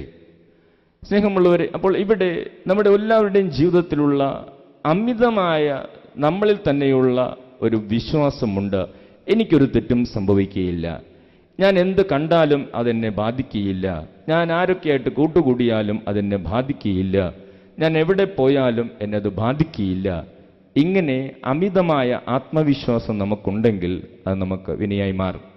ഒരിക്കലും ഒരു പുസ്തകത്തിൽ വായിച്ച വളരെ ലളിതമായ ഒരു സംഭവം ഒരുപക്ഷെ നിങ്ങൾ കേട്ടിട്ടുണ്ടാകും, എങ്കിലും നല്ല അർത്ഥവത്താണ്. ഒരു സ്ഥലത്ത് അവിടെ ഇങ്ങനെ തണുപ്പ് വളരെ ശക്തമായിട്ടിങ്ങനെ വരികയാണ്. തണുപ്പ് കൂടി അങ്ങനെ അവിടെ ജീവിക്കാൻ പറ്റാത്തൊരവസ്ഥ. നമ്മൾ ആ പ്രദേശത്തുള്ള പക്ഷികളൊക്കെ വേറെ സ്ഥലങ്ങളിലേക്ക് പറന്നുപോയി. പക്ഷികളൊക്കെ പറന്നു പോയപ്പോൾ ഒരു പാവപ്പെട്ട ഒരു തവള അവിടെ ജീവിച്ചിരുന്നു. ഈ തവളയ്ക്ക് മാത്രം എവിടേക്കും പോകാൻ കഴിയുന്നില്ല. തണുപ്പ് കൂടി ഇങ്ങനെ അത് വല്ലാതെ ബുദ്ധിമുട്ടി. അപ്പോൾ ഈ തവള ഒരു ദിവസം തവളയുടെ സുഹൃത്തുക്കളായ 2 കൊക്കുകളെ കണ്ടപ്പോൾ തൻ്റെ സങ്കടം മുഴുവൻ തവള ഈ കൊക്കുകളോട് പറഞ്ഞു: നിങ്ങൾക്കൊക്കെ പറന്നു പോകാം, ഈ തണുപ്പ് കൂടിയപ്പോൾ എൻ്റെ കാര്യം വലിയ കഷ്ടമാണ്, എന്നെ സഹായിക്കാൻ ആരുമില്ല, നിങ്ങൾക്കെന്നെ സഹായിക്കാൻ പറ്റുമോ? അപ്പോൾ ഈ കൊക്കുകൾ പറഞ്ഞു: ഞങ്ങൾക്ക് നിന്നെ സഹായിക്കണമെന്നുണ്ട്, പക്ഷെ ഞങ്ങൾ എങ്ങനെ നിന്നെ സഹായിക്കും? അപ്പോൾ ഈ തവള നല്ലൊരു ആശയം പറഞ്ഞു. ആശയം ഇതാണ്: നിങ്ങൾ 2 പേരും ഒരു ചെറിയ കമ്പെടുത്ത് നിങ്ങളുടെ കൊക്കിൽ കൊത്തിപ്പിടിക്കുക, ഞാൻ ഈ കമ്പിൻ്റെ നടുക്ക് കടിച്ചു തൂങ്ങി കിടക്കാം, നിങ്ങൾ 2 പേരും ഇവിടെ നിന്ന് പറന്ന് അങ്ങനെ ചൂടുള്ള സ്ഥലത്തേക്ക് എന്നെ കൊണ്ടുപോവുക. അവൾ കൊക്കുകൾക്ക് ആ ആശയം വളരെ ഇഷ്ടപ്പെട്ടു. കാരണം നല്ലൊരു ആശയമാണ്, അവരുടെ സുഹൃത്തായി തവളയെ ഈ തണുപ്പിൽ നിന്ന് രക്ഷിക്കാം. അങ്ങനെ ഈ തവളയുടെ നിർദ്ദേശം പോലെ, ആശയം പോലെ കൊക്കുകൾ ഒരു കമ്പ് അവർ 2 പേരും കൊത്തിപ്പിടിച്ച് വന്നു. തവള അതിൻ്റെ നടുക്ക് കയറി ചാടിപ്പിടിച്ച് കിടന്നു. അങ്ങനെ കൊക്കുകൾ പറക്കാൻ തുടങ്ങി. വളരെ മനോഹരമായൊരു കാഴ്ചയാണ്. 2 കൊക്കുകൾ ഇങ്ങനെ ഒരു കമ്പ് കൊത്തിപ്പിടിച്ച് പോകുന്നതിന് നടുക്ക് ഒരു തവള ഇങ്ങനെ കടിച്ചു തൂങ്ങിക്കിടക്കുന്നു. നമ്മൾ ഈ കൊക്കുകൾ ഈ തവളയും കൊണ്ടിങ്ങനെ പോകുമ്പോൾ ഒരു ഗ്രാമത്തിലൂടെ പോവുകയാണ്. ഒരു ഗ്രാമത്തിലൂടെ പോകുമ്പോൾ ഒരു കർഷകൻ താഴെ നിന്ന് കൃഷി ചെയ്യുകയാണ്. അദ്ദേഹം ഇത് കണ്ടപ്പോൾ അദ്ദേഹത്തിന് വലിയ അതിശയമായി. 2 കൊക്കുകൾ ഇങ്ങനെ പറന്നു പോകുന്നു, ഒരു തവള ആ കമ്പിൽ ഇങ്ങനെ കടിച്ചു പിടിച്ച് കിടക്കുന്നു. അപ്പോൾ താഴെ നിന്ന് ഈ കർഷകൻ മുകളിലേക്ക് നോക്കി ഉറക്കെ ചോദിച്ചു: ദൈവമേ, ഈ ആശയം ഏത് ബുദ്ധിമാൻ്റേതാണാവോ? അപ്പോൾ ഉടനെ തന്നെ തവള വാ തുറന്ന് പറഞ്ഞ്, ഞാനാണ് കണ്ടുപിടിച്ചത്. തവള അത് പറഞ്ഞതും താഴെ എത്തുന്നതും തവള ചമ്മന്തിയാകുന്നതും അന്ന് വൈകിട്ട് കർഷകൻ തവളയെ ഭക്ഷിക്കുന്നതും എല്ലാം സംഭവിച്ചു. സ്നേഹമുള്ളവരെ, ചില ആളുകൾ അങ്ങനെയാണ്. ഞാനാണിത് ചെയ്തത്, ഞാനാണിത് കണ്ടുപിടിച്ചത്, എനിക്കിങ്ങനെയൊക്കെ സാധിക്കും, എങ്ങനെയൊക്കെ വിളിച്ചു പറയാൻ ഒത്തിരി ആഗ്രഹമുള്ളവരുണ്ട്. അപ്പോൾ ഇവിടെ കർത്താവ് തിരുവചനങ്ങളിലൂടെ നമുക്ക് പറഞ്ഞു തരുന്നൊരു കാര്യം ഇതാണ്: ആർക്കും അമിതമായ ആത്മവിശ്വാസം, തന്നിൽ തന്നെയുള്ള അമിതമായ ആത്മവിശ്വാസം നല്ലതല്ല. എനിക്കൊരു തെറ്റും പറ്റുകയില്ല എന്നുള്ള ചിന്ത നല്ലതല്ല എന്നാണ് ഈശോ നമുക്ക് പറഞ്ഞു തരുന്നത്. സ്നേഹമുള്ളവർ, പ്രത്യേകിച്ച് വൈദികരും സിസ്റ്റേഴ്സിനെയൊക്കെ സംബന്ധിച്ചിടത്തോളം മറ്റുള്ളവർ നമ്മൾ സ്നേഹിക്കുന്നതും ബഹുമാനിക്കുന്നതും നമ്മൾ യേശുവിൻ്റെ സ്വന്തമാണ് എന്നുള്ളത് കൊണ്ടാണ്, യേശു നമ്മളിൽ പ്രവർത്തിക്കുന്നുണ്ട് എന്നുള്ളത് കൊണ്ടാണ് അവർ സ്നേഹിക്കുന്നത്. ഒരിക്കൽ ജോസഫ് വയലിലച്ഛൻ്റെ ഒരു ലേഖനം വായിക്കാനിട വന്നു. ഒരു കഴുത ഫാദർ എമിലിനോട് പറഞ്ഞത് അതാണ് ആ തലക്കെട്ട്, ആ ലേഖനത്തിൻ്റെ തലക്കെട്ട്. ഒരു കഴുത ഫാദർ എമിലിനോട് പറഞ്ഞത് ശാലോമിൽ വന്നതാണ്. ഞാനത് വായിച്ചു. അതിൽ വളരെ ലളിതമായൊരാശയമാണ്. ഈ ഫാദർ എമിലിൻ ഒരിക്കൽ ഒരു ഇടവകയിൽ പ്രവർത്തിക്കാൻ പോയി കുറച്ച് നാളത്തേക്ക്. അദ്ദേഹം അവിടെ പ്രവർത്തിച്ചു കഴിഞ്ഞപ്പോൾ ആളുകളൊക്കെ വലിയ സ്വീകരണം, വലിയ സ്നേഹം, ഭവനങ്ങളിലൊക്കെ കൊണ്ടുപോകുന്നു, സമ്മാനങ്ങൾ കൊടുക്കുന്നു. അങ്ങനെ ഈ ഫാദർ എമിലിന് വളരെ സന്തോഷമായി. എന്നാൽ ദിവസങ്ങൾ കഴിഞ്ഞ്, മാസങ്ങൾ കഴിഞ്ഞൊരു ദിവസം ഈ ഫാദർ അവിടുന്ന് സ്ഥലം മാറി പോവുകയാണ്. ആ ഇടവകയിലെ യഥാർത്ഥ അച്ഛൻ വീണ്ടും അവിടേക്ക് വരികയാണ്. ഫാദർ എമിലിൻ വിചാരിച്ചു കുറേ ആളുകളൊക്കെ തന്നെ കൊണ്ടുപോകാനും വരാനും വരും, ഒത്തിരി വാഹനങ്ങളൊക്കെ വരും. പക്ഷെ അന്ന് അദ്ദേഹം പോകുന്ന ദിവസം ആരും വന്നില്ല, ആരും അദ്ദേഹത്തെ കൊണ്ടുപോകാനൊന്നും വന്നില്ല. അദ്ദേഹം തൻ്റെ പെട്ടിയും ബാഗുമൊക്കെ പിടിച്ച് ഇങ്ങനെ റോഡരികിൽ നിൽക്കുമ്പോൾ മനസ്സിൽ വലിയ സങ്കടമാണ്. ഈ മനുഷ്യരൊക്കെ എത്ര പെട്ടെന്ന് മാറിപ്പോകുന്നത്. അവർ ആരും എന്നെ കൊണ്ടുവന്നാക്കാൻ വന്നില്ല. എന്തൊക്കെ സ്നേഹമാണ് അവർ കാണിച്ചിരുന്നത്. പക്ഷെ ഇപ്പോൾ ഞാൻ സ്ഥലം മാറിപ്പോകുമ്പോൾ ആരും വന്നില്ലല്ലോ എന്നോർത്ത് സങ്കടപ്പെട്ടിരിക്കുക. അങ്ങനെ ഫാദർ എമിലിൻ അങ്ങനെ റോഡരികിൽ ഇങ്ങനെ സങ്കടപ്പെട്ട മനുഷ്യൻ്റെ പ്രത്യേകതകളെക്കുറിച്ചൊക്കെ ചിന്തിച്ച് നിൽക്കുമ്പോൾ അതിലൂടെ ഒരു കഴുത വന്നു. ഈ ഫാദറിൻ്റെ മുഖത്ത് നോക്കി കഴുത സംസാരിക്കുന്നത് പോലെ എമിലിൻ അച്ഛന് തോന്നി. അതിതാണ്: അച്ഛൻ വിഷമിക്കേണ്ട, വർഷങ്ങൾക്ക് മുമ്പ് എനിക്കും ഇങ്ങനൊരു പറ്റിയതാ. അന്ന് യേശു എൻ്റെ മുഖത്തുണ്ടായിരുന്നു. ഞാൻ യേശുവിനെ കൊണ്ടുപോയപ്പോൾ ആളുകൾ എന്ത് സ്വീകരണമാണ് എനിക്ക് തന്നത്. അവരിത്ര വലിയ സ്വീകരണമാണ് എനിക്ക് തന്നത്. എന്തുമാത്രം കാര്യങ്ങളായിരുന്നു, പൂക്കളും തോരണങ്ങളും ഒക്കെയായിരുന്നു. ഞാൻ വിചാരിച്ചു എനിക്ക് എപ്പോഴും അത് കിട്ടുമെന്ന്. യേശു അവിടെ ഇറങ്ങി തിരിച്ചു വന്നപ്പോൾ എന്നെ ആരും തിരിഞ്ഞു നോക്കുന്നില്ല. ഞാൻ വളരെ അഭിമാനത്തോടു കൂടിയാണ് വന്നത്. പക്ഷെ ആരും എന്നെ തിരിഞ്ഞു നോക്കാനോ പൂക്കൾ വിതറാനോ ഉണ്ടായിരുന്നില്ല. എത്ര പെട്ടെന്നാണ് മനുഷ്യർ എല്ലാം മറന്നു പോകുന്നത്, എത്ര പെട്ടെന്നാണ് മനുഷ്യർ മറന്നു പോകുന്നത്. എനിക്കും ഇങ്ങനെ തന്നെ സംഭവിച്ചിട്ടുണ്ട്. അപ്പോൾ ഫാദർ എമിലിൻ്റെ സങ്കടമൊക്കെ പോയി. അദ്ദേഹം വലിയൊരു ഉൾക്കാഴ്ചയിലേക്ക് കടന്നു വന്നു. അതെ, യേശുവിനെ ചുമന്നുകൊണ്ട് പോകുന്നത് കൊണ്ടാണ് ഈ വൈദികന് വിലയുള്ളത്. എനിക്ക് സ്വന്തമായിട്ട് ഒന്നുമുള്ളത് കൊണ്ടല്ല മറ്റുള്ളവർ എന്നെ സ്നേഹിക്കുന്നത്. യേശുവിനെ ചുമക്കുന്നത് കൊണ്ടാണ്, അല്ലെങ്കിൽ യേശുവിൻ്റെ സ്വന്തമായിട്ട് ഇരിക്കുമ്പോഴാണ് എനിക്ക് വിലയുള്ളത്. ഞാൻ എന്തെങ്കിലും ആയതുകൊണ്ടല്ല ഈ ജനം എന്നെ സ്നേഹിക്കുന്നത്. എൻ്റെ കഴിവുകൾ കണ്ടിട്ടല്ല ഈ ജനം എന്നെ സ്നേഹിക്കുന്നത്. ഞാൻ യേശുവിനെ കൊണ്ട് നടക്കുന്നത് കൊണ്ടാണ് ഈ ജനം സ്നേഹിക്കുന്നത്. അങ്ങനെ ഫാദർ എമിലിൻ്റെ സങ്കടം അവിടെ വെച്ച് പോയി, മാറിപ്പോയി എന്ന ആ ലേഖനത്തിൽ വളരെ മനോഹരമായി എഴുതിയത് വായിക്കാനിട വന്നു. സ്നേഹമുള്ളവരെ, നമുക്കും അമിതമായ ആത്മവിശ്വാസത്തിലേക്ക് നമ്മൾ പോയാൽ ജീവിതത്തിൽ വലിയ വീഴ്ചകൾ സംഭവിക്കും. എനിക്കൊന്നും പറ്റുകയില്ല എന്ന് ആരും ചിന്തിക്കാൻ പാടില്ല. ഒരിക്കൽ ഞാൻ പോട്ട ആശ്രമത്തിലായിരുന്നപ്പോൾ ഒരു സിസ്റ്ററിനെ കാണാനിട വന്നു. വചനം പങ്കുവെച്ചുകൊണ്ടിരുന്ന ഒരു സിസ്റ്ററാണ്. പക്ഷേ കുറച്ച് നാളുകളായിട്ട് ആ സിസ്റ്ററിൻ്റെ വിശ്വാസം മുഴുവൻ നഷ്ടപ്പെട്ടു പോയി. വചനം പങ്കുവയ്ക്കാൻ പോയിട്ട് സിസ്റ്ററായിട്ട് തുടരാൻ തന്നെ സിസ്റ്ററിന് വിശ്വാസമില്ലാത്തൊരവസ്ഥ. എന്തുകൊണ്ടാണ് ഇങ്ങനെ സംഭവിച്ചത്? അപ്പോൾ ഈ സിസ്റ്റർ നന്നായിട്ട് വചനം പങ്കുവയ്ക്കുകയും ഒക്കെ ചെയ്തിരുന്നപ്പോൾ ഈ സിസ്റ്ററിൻ്റെ അധികാരികൾ തന്നെ ഈ സിസ്റ്ററിന് ആ സമയത്ത് കുറേ ഈ ബ്ലാക്ക് മാസിനെ കുറിച്ചൊക്കെ ഇറങ്ങിയ പല വാർത്തകളും ഇറങ്ങിയ സമയമാണ്. അപ്പോൾ അധികാരികളൊക്കെ തന്നെ സിസ്റ്ററിനെ പ്രോത്സാഹിപ്പിച്ച് കൂടുതൽ കാര്യങ്ങൾ പിശാചിനെക്കുറിച്ച് മനസ്സിലാക്കാൻ.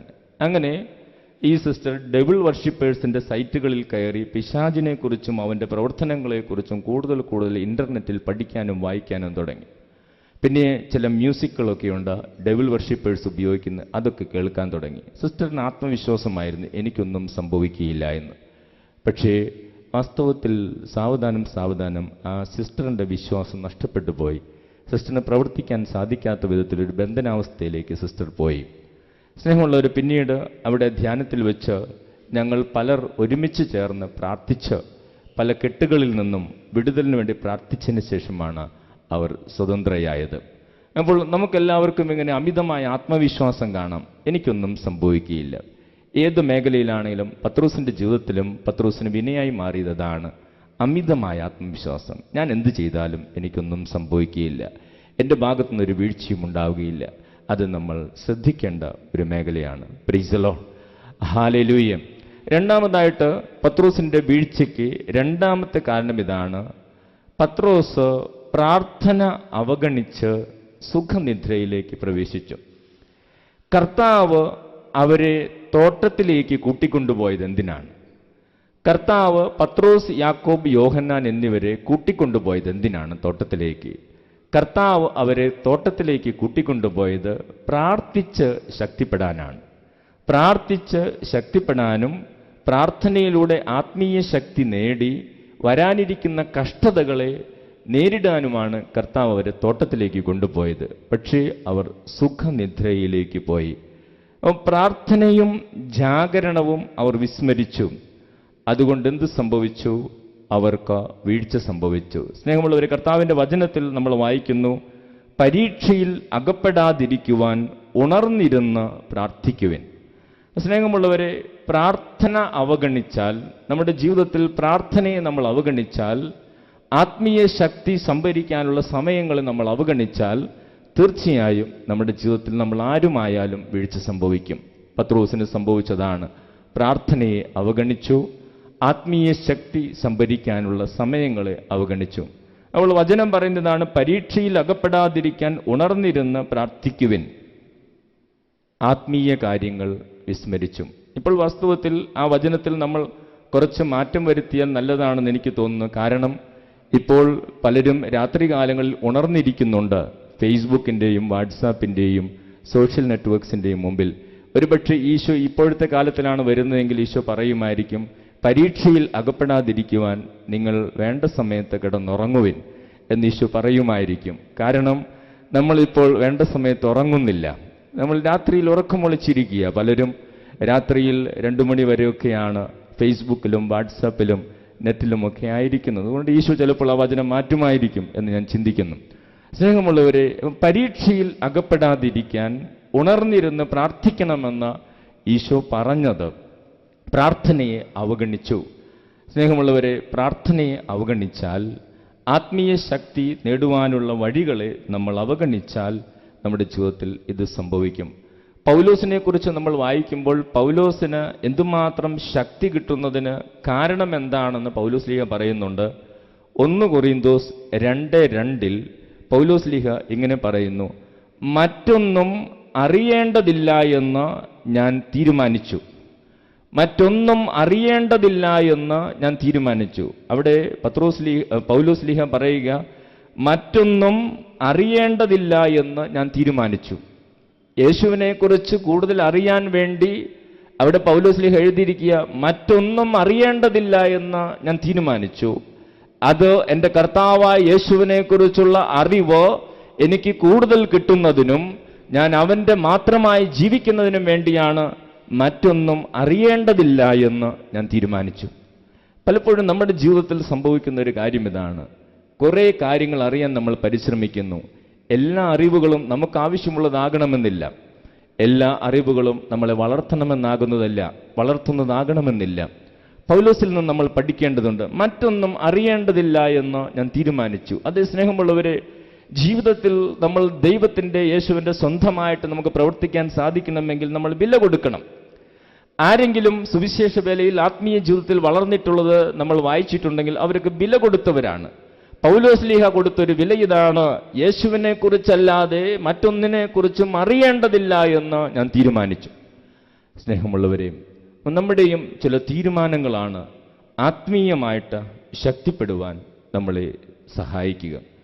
വീണ്ടും പത്രോസിൻ്റെ ജീവിതത്തെക്കുറിച്ച് നമ്മൾ ചിന്തിക്കുമ്പോൾ പത്രോസിൻ്റെ വീഴ്ചയ്ക്ക് വേറൊരു കാരണം ഇതാണ്.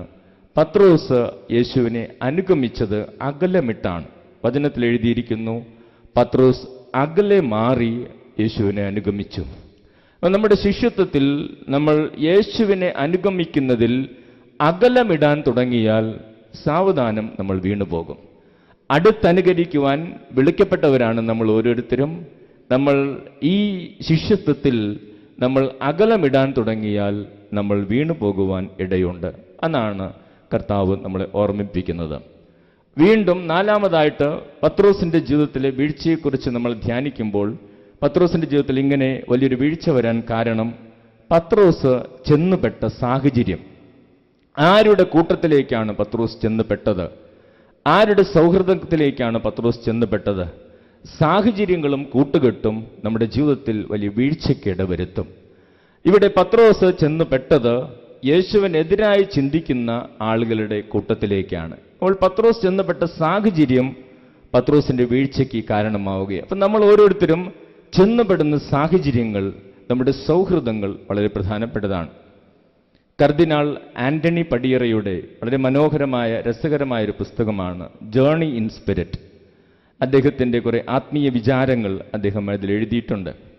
അതിൽ പടിയറ പിതാവ് ഒരു സംഭവം വളരെ രസകരമായിട്ട് എഴുതിയിട്ടുണ്ട്. ഒരിക്കൽ കേരളത്തിന് പുറത്തേക്ക് പഠിക്കാൻ പോയ ഒരു അച്ഛനെക്കുറിച്ചാണ് പടിയറ പിതാവ് അതിൽ എഴുതിയിരിക്കുന്നത്. പല സംഭവങ്ങളുണ്ട് അതിലൊന്നും ഇങ്ങനെയാണ്. കേരളത്തിന് പുറത്ത് അദ്ദേഹം പഠിക്കാൻ പോയപ്പോൾ അവിടെ തെറ്റായ ജീവിതം നയിക്കുന്ന ഒരു ലേഡി ഡോക്ടറെ കണ്ടു. അപ്പോൾ ഈ അച്ഛനും ഈ ലേഡി ഡോക്ടർ എങ്ങനെയെങ്കിലും മാനസാന്തരപ്പെടുത്തണം. ആ നാട്ടിൽ വേറെ കുറേ പേരൊക്കെ ഉണ്ട്, പക്ഷേ അവരൊന്നും മാനസാന്തരപ്പെടുത്താൻ തോന്നിയില്ല. ഈ ലേഡി ഡോക്ടറെ എങ്ങനെയെങ്കിലും മാനസാന്തരപ്പെടുത്തണം. അതിനുള്ള വഴികൾ ആലോചിച്ചു. ആദ്യം ഈ ലേഡി ഡോക്ടറുമായിട്ട് സൗഹൃദത്തിലാകണം, പിന്നീട് സംസാരിക്കണം, ഫോൺ വിളിക്കണം, കൂടുതൽ അടുത്ത് സംസാരിക്കണം. അങ്ങനെ യേശുവിനെക്കുറിച്ച് പറഞ്ഞുകൊടുത്ത് മാനസാന്തരപ്പെടുത്തണം. അതായിരുന്നു അച്ഛൻ്റെ പദ്ധതി. അങ്ങനെ പദ്ധതി പ്രകാരം അദ്ദേഹം ഈ ലേഡി ഡോക്ടറെ പരിചയപ്പെട്ടു, ഫോൺ വിളിക്കാൻ തുടങ്ങി, യേശുവിനെക്കുറിച്ച് പറഞ്ഞു കൊടുക്കാൻ തുടങ്ങി, വചനങ്ങൾ പറഞ്ഞു കൊടുക്കാൻ തുടങ്ങി, അവരുടെ തെറ്റായ ജീവിതത്തെക്കുറിച്ചൊക്കെ കേട്ടു തുടങ്ങി, തെറ്റായ ജീവിതം മാറ്റേണ്ട കാര്യങ്ങളെക്കുറിച്ചൊക്കെ പറഞ്ഞു കൊടുത്തു. അങ്ങനെ അവരുടെ സൗഹൃദം വളരെ വളർന്നു. അവർ ദിവസവും ഫോൺ വിളിക്കാൻ തുടങ്ങി.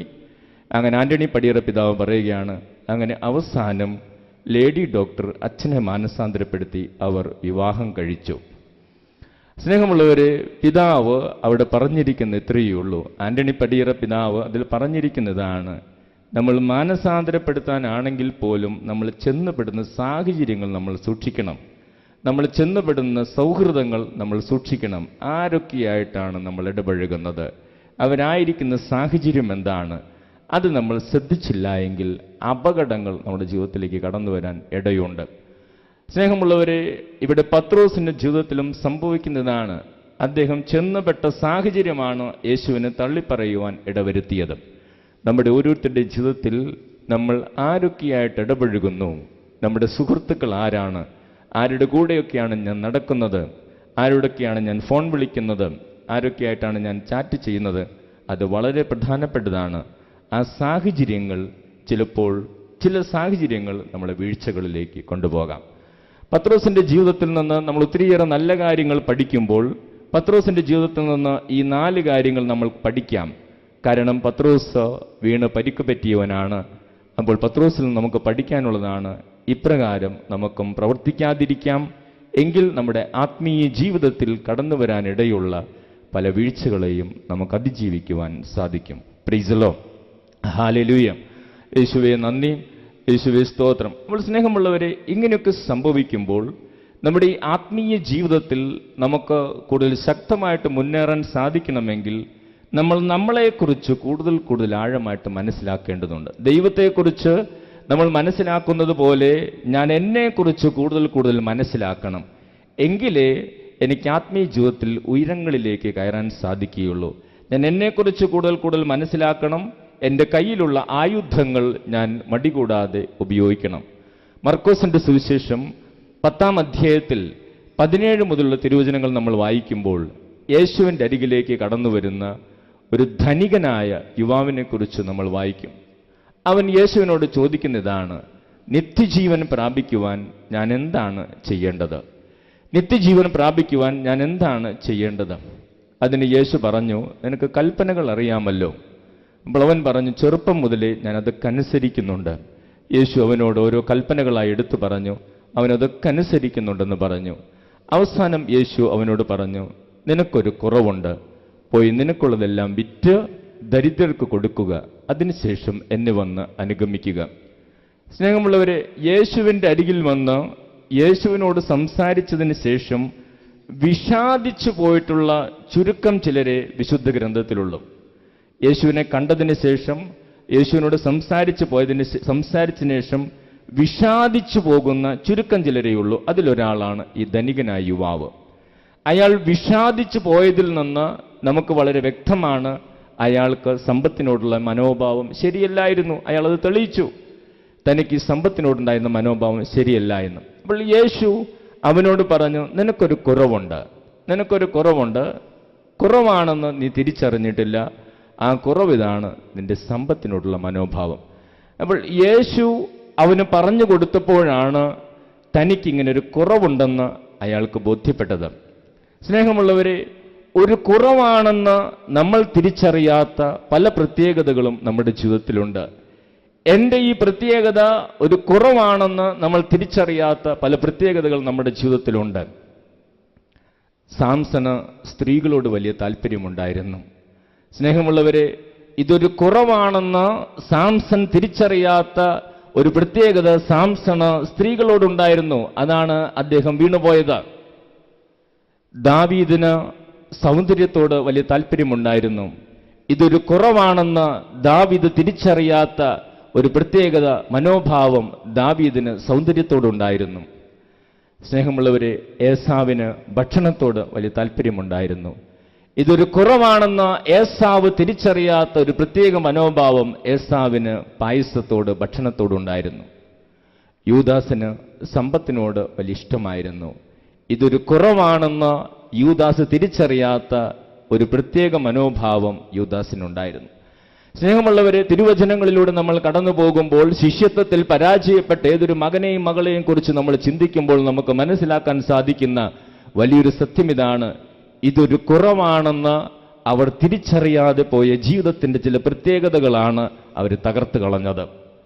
നമ്മുടെ ഓരോരുത്തരുടെയും ജീവിതത്തിൽ ഇതൊരു കുറവാണെന്ന് ഞാൻ തിരിച്ചറിയാത്ത കുറെ പ്രത്യേകതകളുമായിട്ട് നമ്മൾ നടക്കുന്നത്. ഇതൊരു കുറവാണെന്ന് ഞാൻ തിരിച്ചറിഞ്ഞിട്ടില്ല. എനിക്ക് പല പ്രത്യേകതകളുണ്ട്, പക്ഷെ ഇതൊരു കുറവാണെന്ന് തിരിച്ചറിയാനോ ഈ കുറവ് നികത്താനോ നമ്മൾ പരിശ്രമിച്ചിട്ടില്ല. മരുഭൂമിയിലൂടെ യാത്ര ചെയ്ത യാത്രക്കാരെക്കുറിച്ച് ഒരിക്കലൊരു പുസ്തകത്തിൽ ഞാൻ വായിക്കാനിട വന്നു. അവർ മരുഭൂമിയിലൂടെ യാത്ര ചെയ്യുമ്പോൾ അവരുടെ കയ്യിലുണ്ടായിരുന്ന ഭക്ഷണമൊക്കെ തീർന്നു പോയി. അവർക്ക് വല്ലാതെ വിശക്കാൻ തുടങ്ങിയപ്പോൾ അവർ അസ്വസ്ഥരായി. അവർ വിശപ്പിനുള്ള എന്തെങ്കിലും കിട്ടുമോ എന്നാണ് അവർ അന്വേഷിക്കുന്നത്. പക്ഷേ അവർക്കൊന്നും കണ്ടെത്താൻ സാധിച്ചില്ല. അങ്ങനെ അവർ മുമ്പോട്ട് പോകുമ്പോൾ അവിടെ ഒരു സഞ്ചി കിടക്കുന്നത് കണ്ടു. ആ സഞ്ചി കിടക്കുന്നത് കണ്ടപ്പോൾ ഈ യാത്രക്കാർക്ക് വലിയ സന്തോഷമായി. തങ്ങളുടെ വിശപ്പിനുള്ള എന്തെങ്കിലും കിട്ടുമോ എന്ന് അവർ പ്രതീക്ഷിച്ചു. അവർ അങ്ങനെ വളരെ സന്തോഷത്തോടെ പ്രതീക്ഷകളോടുകൂടെ ആ സഞ്ചിയുടെ അരികിലേക്ക് ഓടിയെത്തി. അങ്ങനെ അവർ ആ സഞ്ചിയുടെ അരികിലേക്ക് ഓടിയെത്തിയിട്ട് ആ സഞ്ചിയെടുത്ത് സഞ്ചി തുറന്നു നോക്കി. സഞ്ചി തുറന്നു നോക്കിയപ്പോൾ അത് നിറയെ വിലപിടിപ്പുള്ള വലിയ രത്നങ്ങളായിരുന്നു. വിലപിടിപ്പുള്ള രത്നങ്ങളും ആഭരണങ്ങളുമായിരുന്നു. അവർ ആ രത്നക്കല്ലുകൾ കുറച്ചു നേരം തങ്ങളുടെ കൈകളിൽ വെച്ച് നോക്കിയിട്ട് അവർ വെറുപ്പോടെ ആ രത്നക്കല്ലുകളെ മരുഭൂമിയിൽ എറിഞ്ഞുകളഞ്ഞ് അവർ മുമ്പോട്ട് പോയി. ഈ സംഭവം എഴുതിയിട്ട് ഒരു ആത്മീയ പിതാവ് അതിൻ്റെ അടിയിൽ മനോഹരമായ ഒരു ആശയം എഴുതിയിട്ടുണ്ടായിരുന്നു. അതിതാണ്: ജീവിതത്തിൽ എന്തെങ്കിലും കിട്ടുമെന്ന് കരുതി വിശപ്പുമായി നടക്കുന്നവർ ദൈവം അവരുടെ മുമ്പിൽ എത്ര വലിയ അമൂല്യമായ രത്നങ്ങൾ കൊണ്ടിട്ടാലും അതിൻ്റെ വിലയറിയുകയില്ല. ജീവിതത്തിൽ പലപ്പോഴും മനുഷ്യർ അന്വേഷിക്കുന്നത് തങ്ങളുടെ വിശപ്പിനുള്ള എന്തെങ്കിലും കിട്ടുമോ എന്നാണ്. ഒരു സൗഹൃദത്തിൽ ഏർപ്പെടുമ്പോൾ എൻ്റെ വിശപ്പിനുള്ള എന്തെങ്കിലും കിട്ടുമോ എന്ന് അവിടെ അന്വേഷിക്കുന്നു. ഒരു തവണ TV കാണുമ്പോൾ എൻ്റെ വിശപ്പിനുള്ള എന്തെങ്കിലും കിട്ടുമോ എന്ന് അന്വേഷിക്കുന്നു. ഒരു തവണ മൊബൈൽ ഫോൺ എടുക്കുമ്പോൾ എൻ്റെ വിശപ്പിനുള്ള എന്തെങ്കിലും കിട്ടുമോ എന്ന് അന്വേഷിക്കുന്നു. ഒരു തവണ ഫേസ്ബുക്കിൽ കയറുമ്പോൾ എൻ്റെ വിശപ്പിനുള്ള എന്തെങ്കിലും കിട്ടുമോ എന്ന് കരുതുന്നു. ഒരു വ്യക്തിക്ക് കൗൺസിലിംഗ് കൊടുക്കുമ്പോഴും എൻ്റെ വിശപ്പിനുള്ള എന്തെങ്കിലും കിട്ടുമോ എന്ന് അന്വേഷിക്കുന്നു. ജീവിതത്തിൽ പലരും തങ്ങളുടെ വിശപ്പിനുള്ള എന്തെങ്കിലും കിട്ടുമോ എന്ന് മരണം വരെ അന്വേഷിച്ച് ദൈവം മുമ്പിലിട്ട് തരുന്ന പരിശുദ്ധാത്മാവിൻ്റെ വരദാനങ്ങളായ വലിയ രത്നങ്ങളെ വിലയറിയാതെ വെറുപ്പോടെ പൂഴിയിൽ എറിഞ്ഞു കളയുന്ന യാത്രക്കാരെ പോലെ പലരും നഷ്ടപ്പെടുത്തുന്നു. അതാണ് ആത്മീയ പിതാവ് അതിലെഴുതിയിരുന്നത്. എത്രയോ വലിയ സത്യമാണ് സ്നേഹമുള്ളവരെ. തമ്പുരാന്റെ മുമ്പിലിരുന്ന് ആത്മാർത്ഥമായിട്ട് നമ്മളെക്കുറിച്ചൊക്കെ ആത്മശോധന ചെയ്താൽ നമുക്ക് കുറേ കാര്യങ്ങൾ പിടികിട്ടും. നമ്മുടെ ജീവിതത്തിൽ പലപ്പോഴും നമ്മൾ അന്വേഷിക്കുന്നത്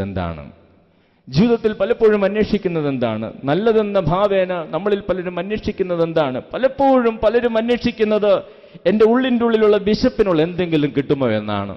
ഒരു സൗഹൃദത്തിൽ, ഒരു കാഴ്ചയിൽ, ഒരു സിനിമയിൽ, ഒരു TV ചാനലിൽ, ഫേസ്ബുക്കിൽ, വാട്സാപ്പിൽ എല്ലാം എൻ്റെ വിശപ്പിനുള്ള എന്തെങ്കിലും കിട്ടുമോ? സ്നേഹമുള്ളവരെ, അത് നമ്മൾ കണ്ടെത്തേണ്ടതുണ്ട്.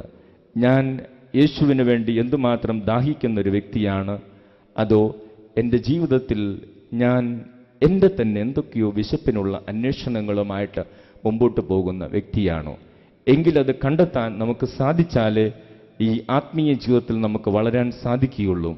ഇല്ല എങ്കിൽ നമ്മുടെ ജീവിതം മുഴുവൻ ഈ വിശപ്പിനുള്ള എന്തെങ്കിലും കിട്ടുവാനുള്ള വഴികൾ അന്വേഷിച്ച് നമ്മൾ പല വഴികളിലൂടെ ചിന്നിച്ചിതറിപ്പോകും.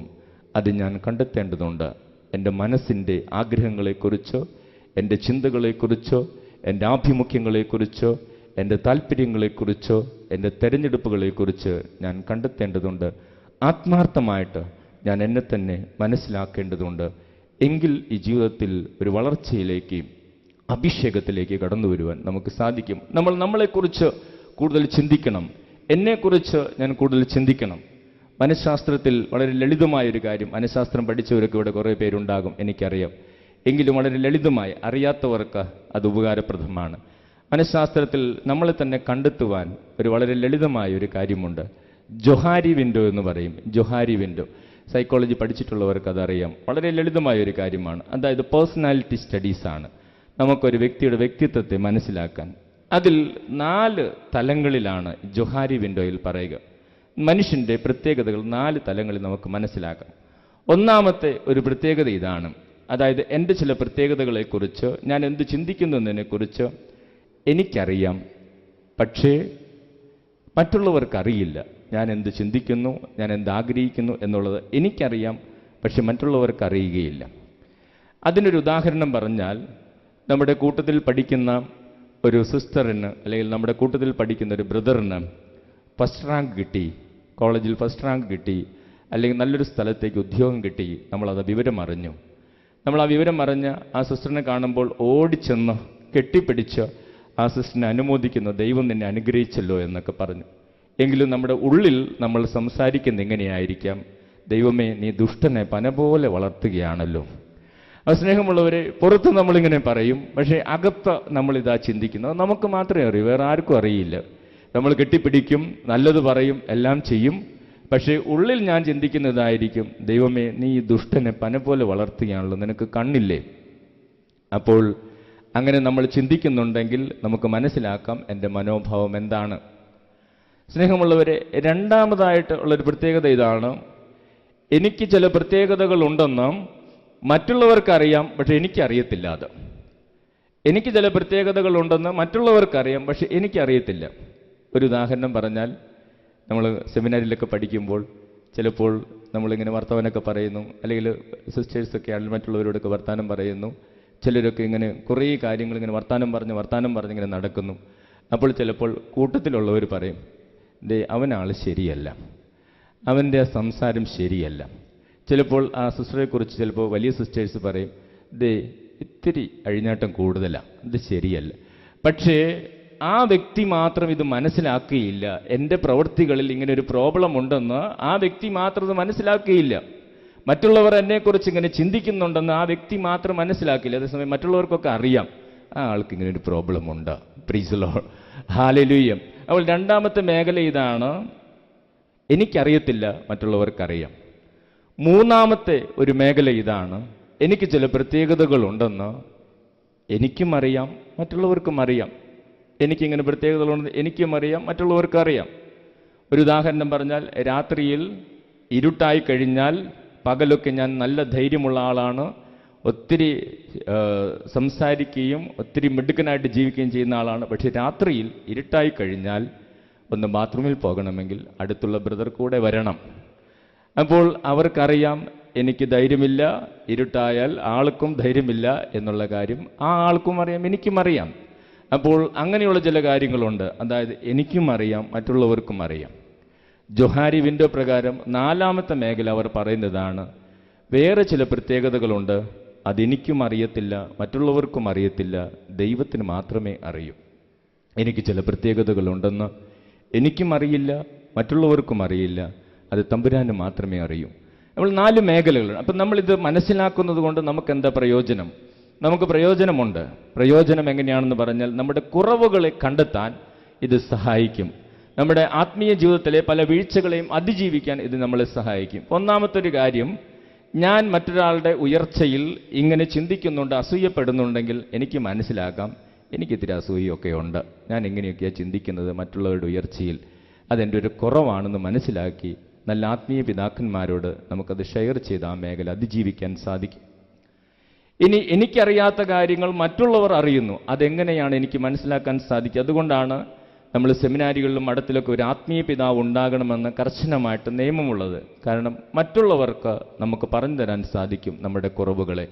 നമ്മൾ നല്ല ആത്മീയ പിതാക്കന്മാരും അല്ലെങ്കിൽ നമ്മുടെ കൂട്ടത്തിലുള്ളവർക്ക് നമുക്ക് പറഞ്ഞു തരും, ദേ മോനെ നിനക്ക് ഈ പ്രശ്നമുണ്ട് കേട്ടോ, നീ ശ്രദ്ധിക്കണം, നീ അധിക സമയം അവിടെ പോയി നിൽക്കരുത്, അത് മറ്റുള്ളവർ നിന്നെക്കുറിച്ച് തെറ്റിദ്ധരിക്കും, നീ അങ്ങനെ ചെയ്യരുത്, മോളെ നീ ഇങ്ങനെ അധിക സമയം സംസാരിക്കരുത്, മറ്റുള്ളവർ പറഞ്ഞു. അപ്പോൾ മറ്റുള്ള ആത്മീയ പിതാക്കന്മാരുടെ നിർദ്ദേശങ്ങളിലൂടെ നമുക്ക് ഈ മേഖലയെ അതിജീവിക്കാൻ സാധിക്കും.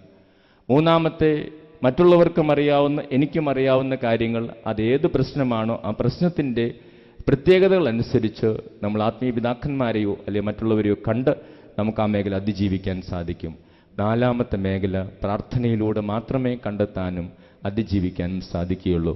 ആ ചെറുപ്പക്കാരന് യേശുവാണ് പറഞ്ഞു കൊടുത്തത്, മോനെ നാട്ടുകാരുടെ മുമ്പിൽ നീ നല്ലവനാണ്, നാട്ടുകാരുടെ മുമ്പിൽ നീ നല്ലവനാണ്, നിനക്കിങ്ങനെ പണത്തിനോട് ഒരു ആർത്തിയുണ്ടെന്ന് ഈ നാട്ടിൽ ആരും പറയുന്നില്ല. വീട്ടുകാരുടെ മുമ്പിൽ നല്ലവനാണ്, നിനക്ക് പണത്തിനോട് ഇങ്ങനെ ഒരു മനോഭാവമുണ്ടെന്ന് ആരും പറയുന്നില്ല. പക്ഷേ യേശുവാണ് അവൻ്റെ ഉള്ളു കണ്ടത്. യേശു അവനോട് പറഞ്ഞു, നാട്ടുകാരുടെ മുമ്പിൽ നീ നല്ലവനാണെങ്കിലും വീട്ടുകാരുടെ മുമ്പിൽ നീ നല്ലവനാണെങ്കിലും നിനക്കൊരു കുറവുണ്ട്, നിന്റെ മനോഭാവം ശരിയല്ല, അത് നീ മാറ്റിയെടുക്കണം. അതേ സ്നേഹമുള്ളവരെ, നമ്മുടെ പല മനോഭാവങ്ങളെയും വേണ്ട വിധത്തിൽ നമുക്ക് പറഞ്ഞു തരാൻ സാധിക്കുന്ന തമ്പുരാനാണ്. തമ്പുരാൻ്റെ മുമ്പിൽ കൂടുതൽ സമയമിരുന്ന് പ്രാർത്ഥിച്ചാൽ നമുക്കത് സാധിക്കും. Praise the Lord, hallelujah. നമ്മൾ സ്നേഹമുള്ളവരെ, ഇതൊരു ആത്മീയ വളർച്ചയ്ക്ക് നമ്മളെ സഹായിക്കുന്ന ഏതാനും ചിന്തകളാണ് ഞാൻ പങ്കുവച്ചത്. ഇതൊരു മഞ്ഞുമല കയറ്റമാണ്. നമ്മുടെ കയ്യിലുള്ള ആയുധങ്ങൾ ഉപയോഗിച്ചാലേ നമുക്ക് മുകളിലേക്ക് കയറാൻ സാധിക്കുകയുള്ളൂ. നമ്മുടെ കയ്യിലുള്ള ആയുധങ്ങൾ നമ്മൾ ഉപയോഗിച്ചേ പറ്റൂ. അടുത്ത സ്റ്റെപ്പ് കയറാനുള്ള പടി നമ്മൾ വെട്ടിയുണ്ടാക്കിയാലേ നമുക്ക് കയറാൻ സാധിക്കൂ. നമുക്ക് മറക്കാതിരിക്കാം, മുകളിലേക്ക് ആർക്കും തെന്നി വീഴാനാകില്ല, താഴേക്ക് മാത്രമേ തെന്നി വീഴാൻ സാധിക്കുകയുള്ളൂ. താഴേക്ക് തെന്നി വീഴാൻ നമ്മൾ പ്രത്യേകിച്ചൊന്നും ചെയ്യേണ്ടതില്ല. ഒന്നും ചെയ്യാതിരുന്നാൽ മതി, കയ്യിലെ ആയുധങ്ങൾ ഉപയോഗിക്കാതിരുന്നാൽ മതി. ഞാൻ താഴേക്ക് വീണുപോയിട്ടുണ്ടെങ്കിൽ കർത്താവിനോട് മാപ്പപേക്ഷിക്കാം. മുകളിലേക്ക് കയറാൻ കർത്താവെ, എൻ്റെ കയ്യിലുള്ള ആയുധങ്ങൾ ഉപയോഗിക്കുവാൻ എന്നെ സഹായിക്കണമേ എന്ന് നമുക്ക് പ്രാർത്ഥിക്കാം. നമുക്ക് എഴുന്നേറ്റ് നിൽക്കാം.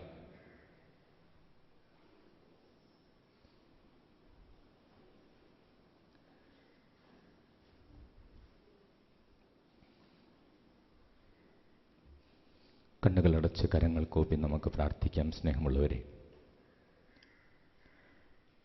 ദൈവത്തിൻ്റെ മുമ്പിൽ നിൽക്കുമ്പോഴാണ് നമുക്ക് നമ്മൾ ആരാണെന്ന് തിരിച്ചറിയാൻ സാധിക്കുകയുള്ളൂ. നമ്മുടെ കുറവുകൾ എന്താണെന്ന് മനസ്സിലാക്കാൻ സാധിക്കുകയുള്ളൂ. മനുഷ്യരുടെ അരികിൽ നിന്നാൽ നമുക്ക് നമ്മളെ തന്നെ മനസ്സിലാക്കാൻ സാധിക്കുകയില്ല. യെശയ്യാ പ്രവാചകനെ തന്നെ തിരിച്ചറിഞ്ഞത് ദൈവത്തിൻ്റെ അരികിൽ നിൽക്കുമ്പോഴാണ്. യെശയ്യാ പ്രവാചകൻ്റെ പുസ്തകത്തിൽ 6-ാം അധ്യായത്തിൽ നമ്മൾ വായിക്കുന്നുണ്ടല്ലോ, ദൈവത്തിൻ്റെ അരികിൽ നിൽക്കുമ്പോൾ, ദൈവത്തിൻ്റെ പ്രകാശത്തിൽ നിന്നപ്പോഴാണ് യെശയ്യാ പ്രവാചകൻ തന്നെ തന്നെ മനസ്സിലാക്കിയത്. താൻ കുറവുകളുള്ളവനാണെന്ന് യെശയ്യാ പ്രവാചകൻ വിളിച്ചു പറഞ്ഞത്. ദൈവമേ, ഞാൻ അശുദ്ധമായ അധരങ്ങളുള്ളവരുടെ മധ്യേ വസിക്കുന്നവനാണ്, അശുദ്ധമായ അധരങ്ങളുള്ളവനാണെന്ന് പ്രവാചകൻ വിളിച്ചു പറഞ്ഞത് ദൈവത്തിൻ്റെ അരികിൽ നിന്നപ്പോഴാണ്. അതെ, നമ്മളെപ്പോലെ തന്നെയുള്ള മറ്റുള്ളവരുടെ അരികിൽ നിൽക്കുമ്പോൾ നമുക്കൊരു കുറവും കണ്ടെത്താൻ സാധിക്കണമെന്നില്ല. എന്നാൽ തമ്പുരാൻ്റെ മുമ്പിൽ നിന്നാൽ ഞാൻ ആരാണെന്ന് എനിക്ക് കണ്ടെത്താൻ സാധിക്കും. എൻ്റെ ദൈവത്തിൻ്റെ പ്രകാശത്തിൻ്റെ മുമ്പിൽ ഞാൻ നിന്നാൽ എൻ്റെ കുറവുകളെ വെളിപ്പെടുത്തി തരും, എൻ്റെ പ്രത്യേകതകളെ വെളിപ്പെടുത്തി തരും. അതല്ല എങ്കിൽ നമുക്കെന്തൊക്കെ സാധിക്കും? ഞാൻ എന്തുമാത്രം വളർന്നിട്ടുണ്ടെന്ന് പത്രോസിനെ പോലെ പറഞ്ഞു നടക്കുന്നവരായി നമ്മൾ മാറും. സ്നേഹമുള്ളവരെ, കർത്താവിൻ്റെ തിരുമുമ്പിൽ നമുക്ക് എളിമപ്പെടാം. നമ്മളെ തന്നെ കണ്ടെത്തേണ്ടതുണ്ട്, നമ്മുടെ ദൈവത്തെ കൂടുതൽ അറിയേണ്ടതുണ്ട്. ഈ ജീവിതം നമ്മൾ മറ്റെന്തെങ്കിലുമൊക്കെ വേണ്ടി ഓടി നടന്ന് കഷ്ടപ്പെട്ട് ജീവിച്ച് ഈ ലോകം വിട്ടു പോകുന്നവരാകരുത് നമ്മൾ.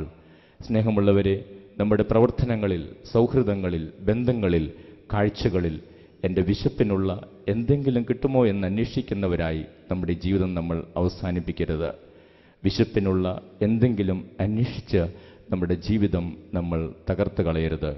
കർത്താവെ, എല്ലാ വിശപ്പുകളിൽ നിന്നും ദാഹങ്ങളിൽ നിന്നും വിടുതൽ നൽകി, ഞങ്ങളുടെ മനസ്സിന് സൗഖ്യം നൽകി, ഞങ്ങളുടെ കുറവുകളെ കണ്ടെത്തി ആത്മീയജീവിതത്തിൽ വളരാൻ ഞങ്ങളെ സഹായിക്കണമേ എന്ന് നമുക്ക് പ്രാർത്ഥിക്കാം. പരിശുദ്ധ അമ്മയുടെ മാധ്യസ്ഥം നമുക്ക് അപേക്ഷിക്കാം. പരിശുദ്ധ അമ്മ മാതാവ് ദൈവഹിതപ്രകാരം തൻ്റെ ജീവിതത്തെ ക്രമീകരിച്ച് അനുഗ്രഹീതയായ അമ്മ, പരിശുദ്ധമ്മ മാതാവേ, അമ്മയുടെ മാധ്യസ്ഥം ഞങ്ങൾക്ക് നൽകണമേ എന്ന് പ്രാർത്ഥിക്കാം. നന്മ നിറഞ്ഞ മറിയമേ സ്വസ്തി, കർത്താവ് അങ്ങയുടെ കൂടെ, സ്ത്രീകളിൽ അങ്ങ് അനുഗ്രഹിക്കപ്പെട്ടവളാകുന്നു. അങ്ങയുടെ ഉദരത്തിൻ ഫലമായി ഈശോ അനുഗ്രഹിക്കപ്പെട്ടവനാകുന്നു. പരിശുദ്ധ മറിയമേ തമ്പുരാന്റെ അമ്മേ, പാപികളായ ഞങ്ങൾക്ക് വേണ്ടി ഇപ്പോഴും ഞങ്ങളുടെ മരണസമയത്തും തമ്പുരാനോട് അപേക്ഷിച്ചുകൊള്ളണമേ. നന്മ നിറഞ്ഞ മറിയമേ സ്വസ്തി, കർത്താവ് അങ്ങയുടെ കൂടെ, സ്ത്രീകളിൽ അങ്ങ് അനുഗ്രഹിക്കപ്പെട്ടവളാകുന്നു. അങ്ങയുടെ ഉദരത്തിൻ ഫലമായി ഈശോ അനുഗ്രഹിക്കപ്പെട്ടവനാകുന്നു. പരിശുദ്ധ മറിയമേ തമ്പുരാന്റെ അമ്മേ, പാപികളായ ഞങ്ങൾക്ക് വേണ്ടി ഇപ്പോഴും ഞങ്ങളുടെ മരണസമയത്തും തമ്പുരാനോട് അപേക്ഷിച്ചുകൊള്ളണമേ.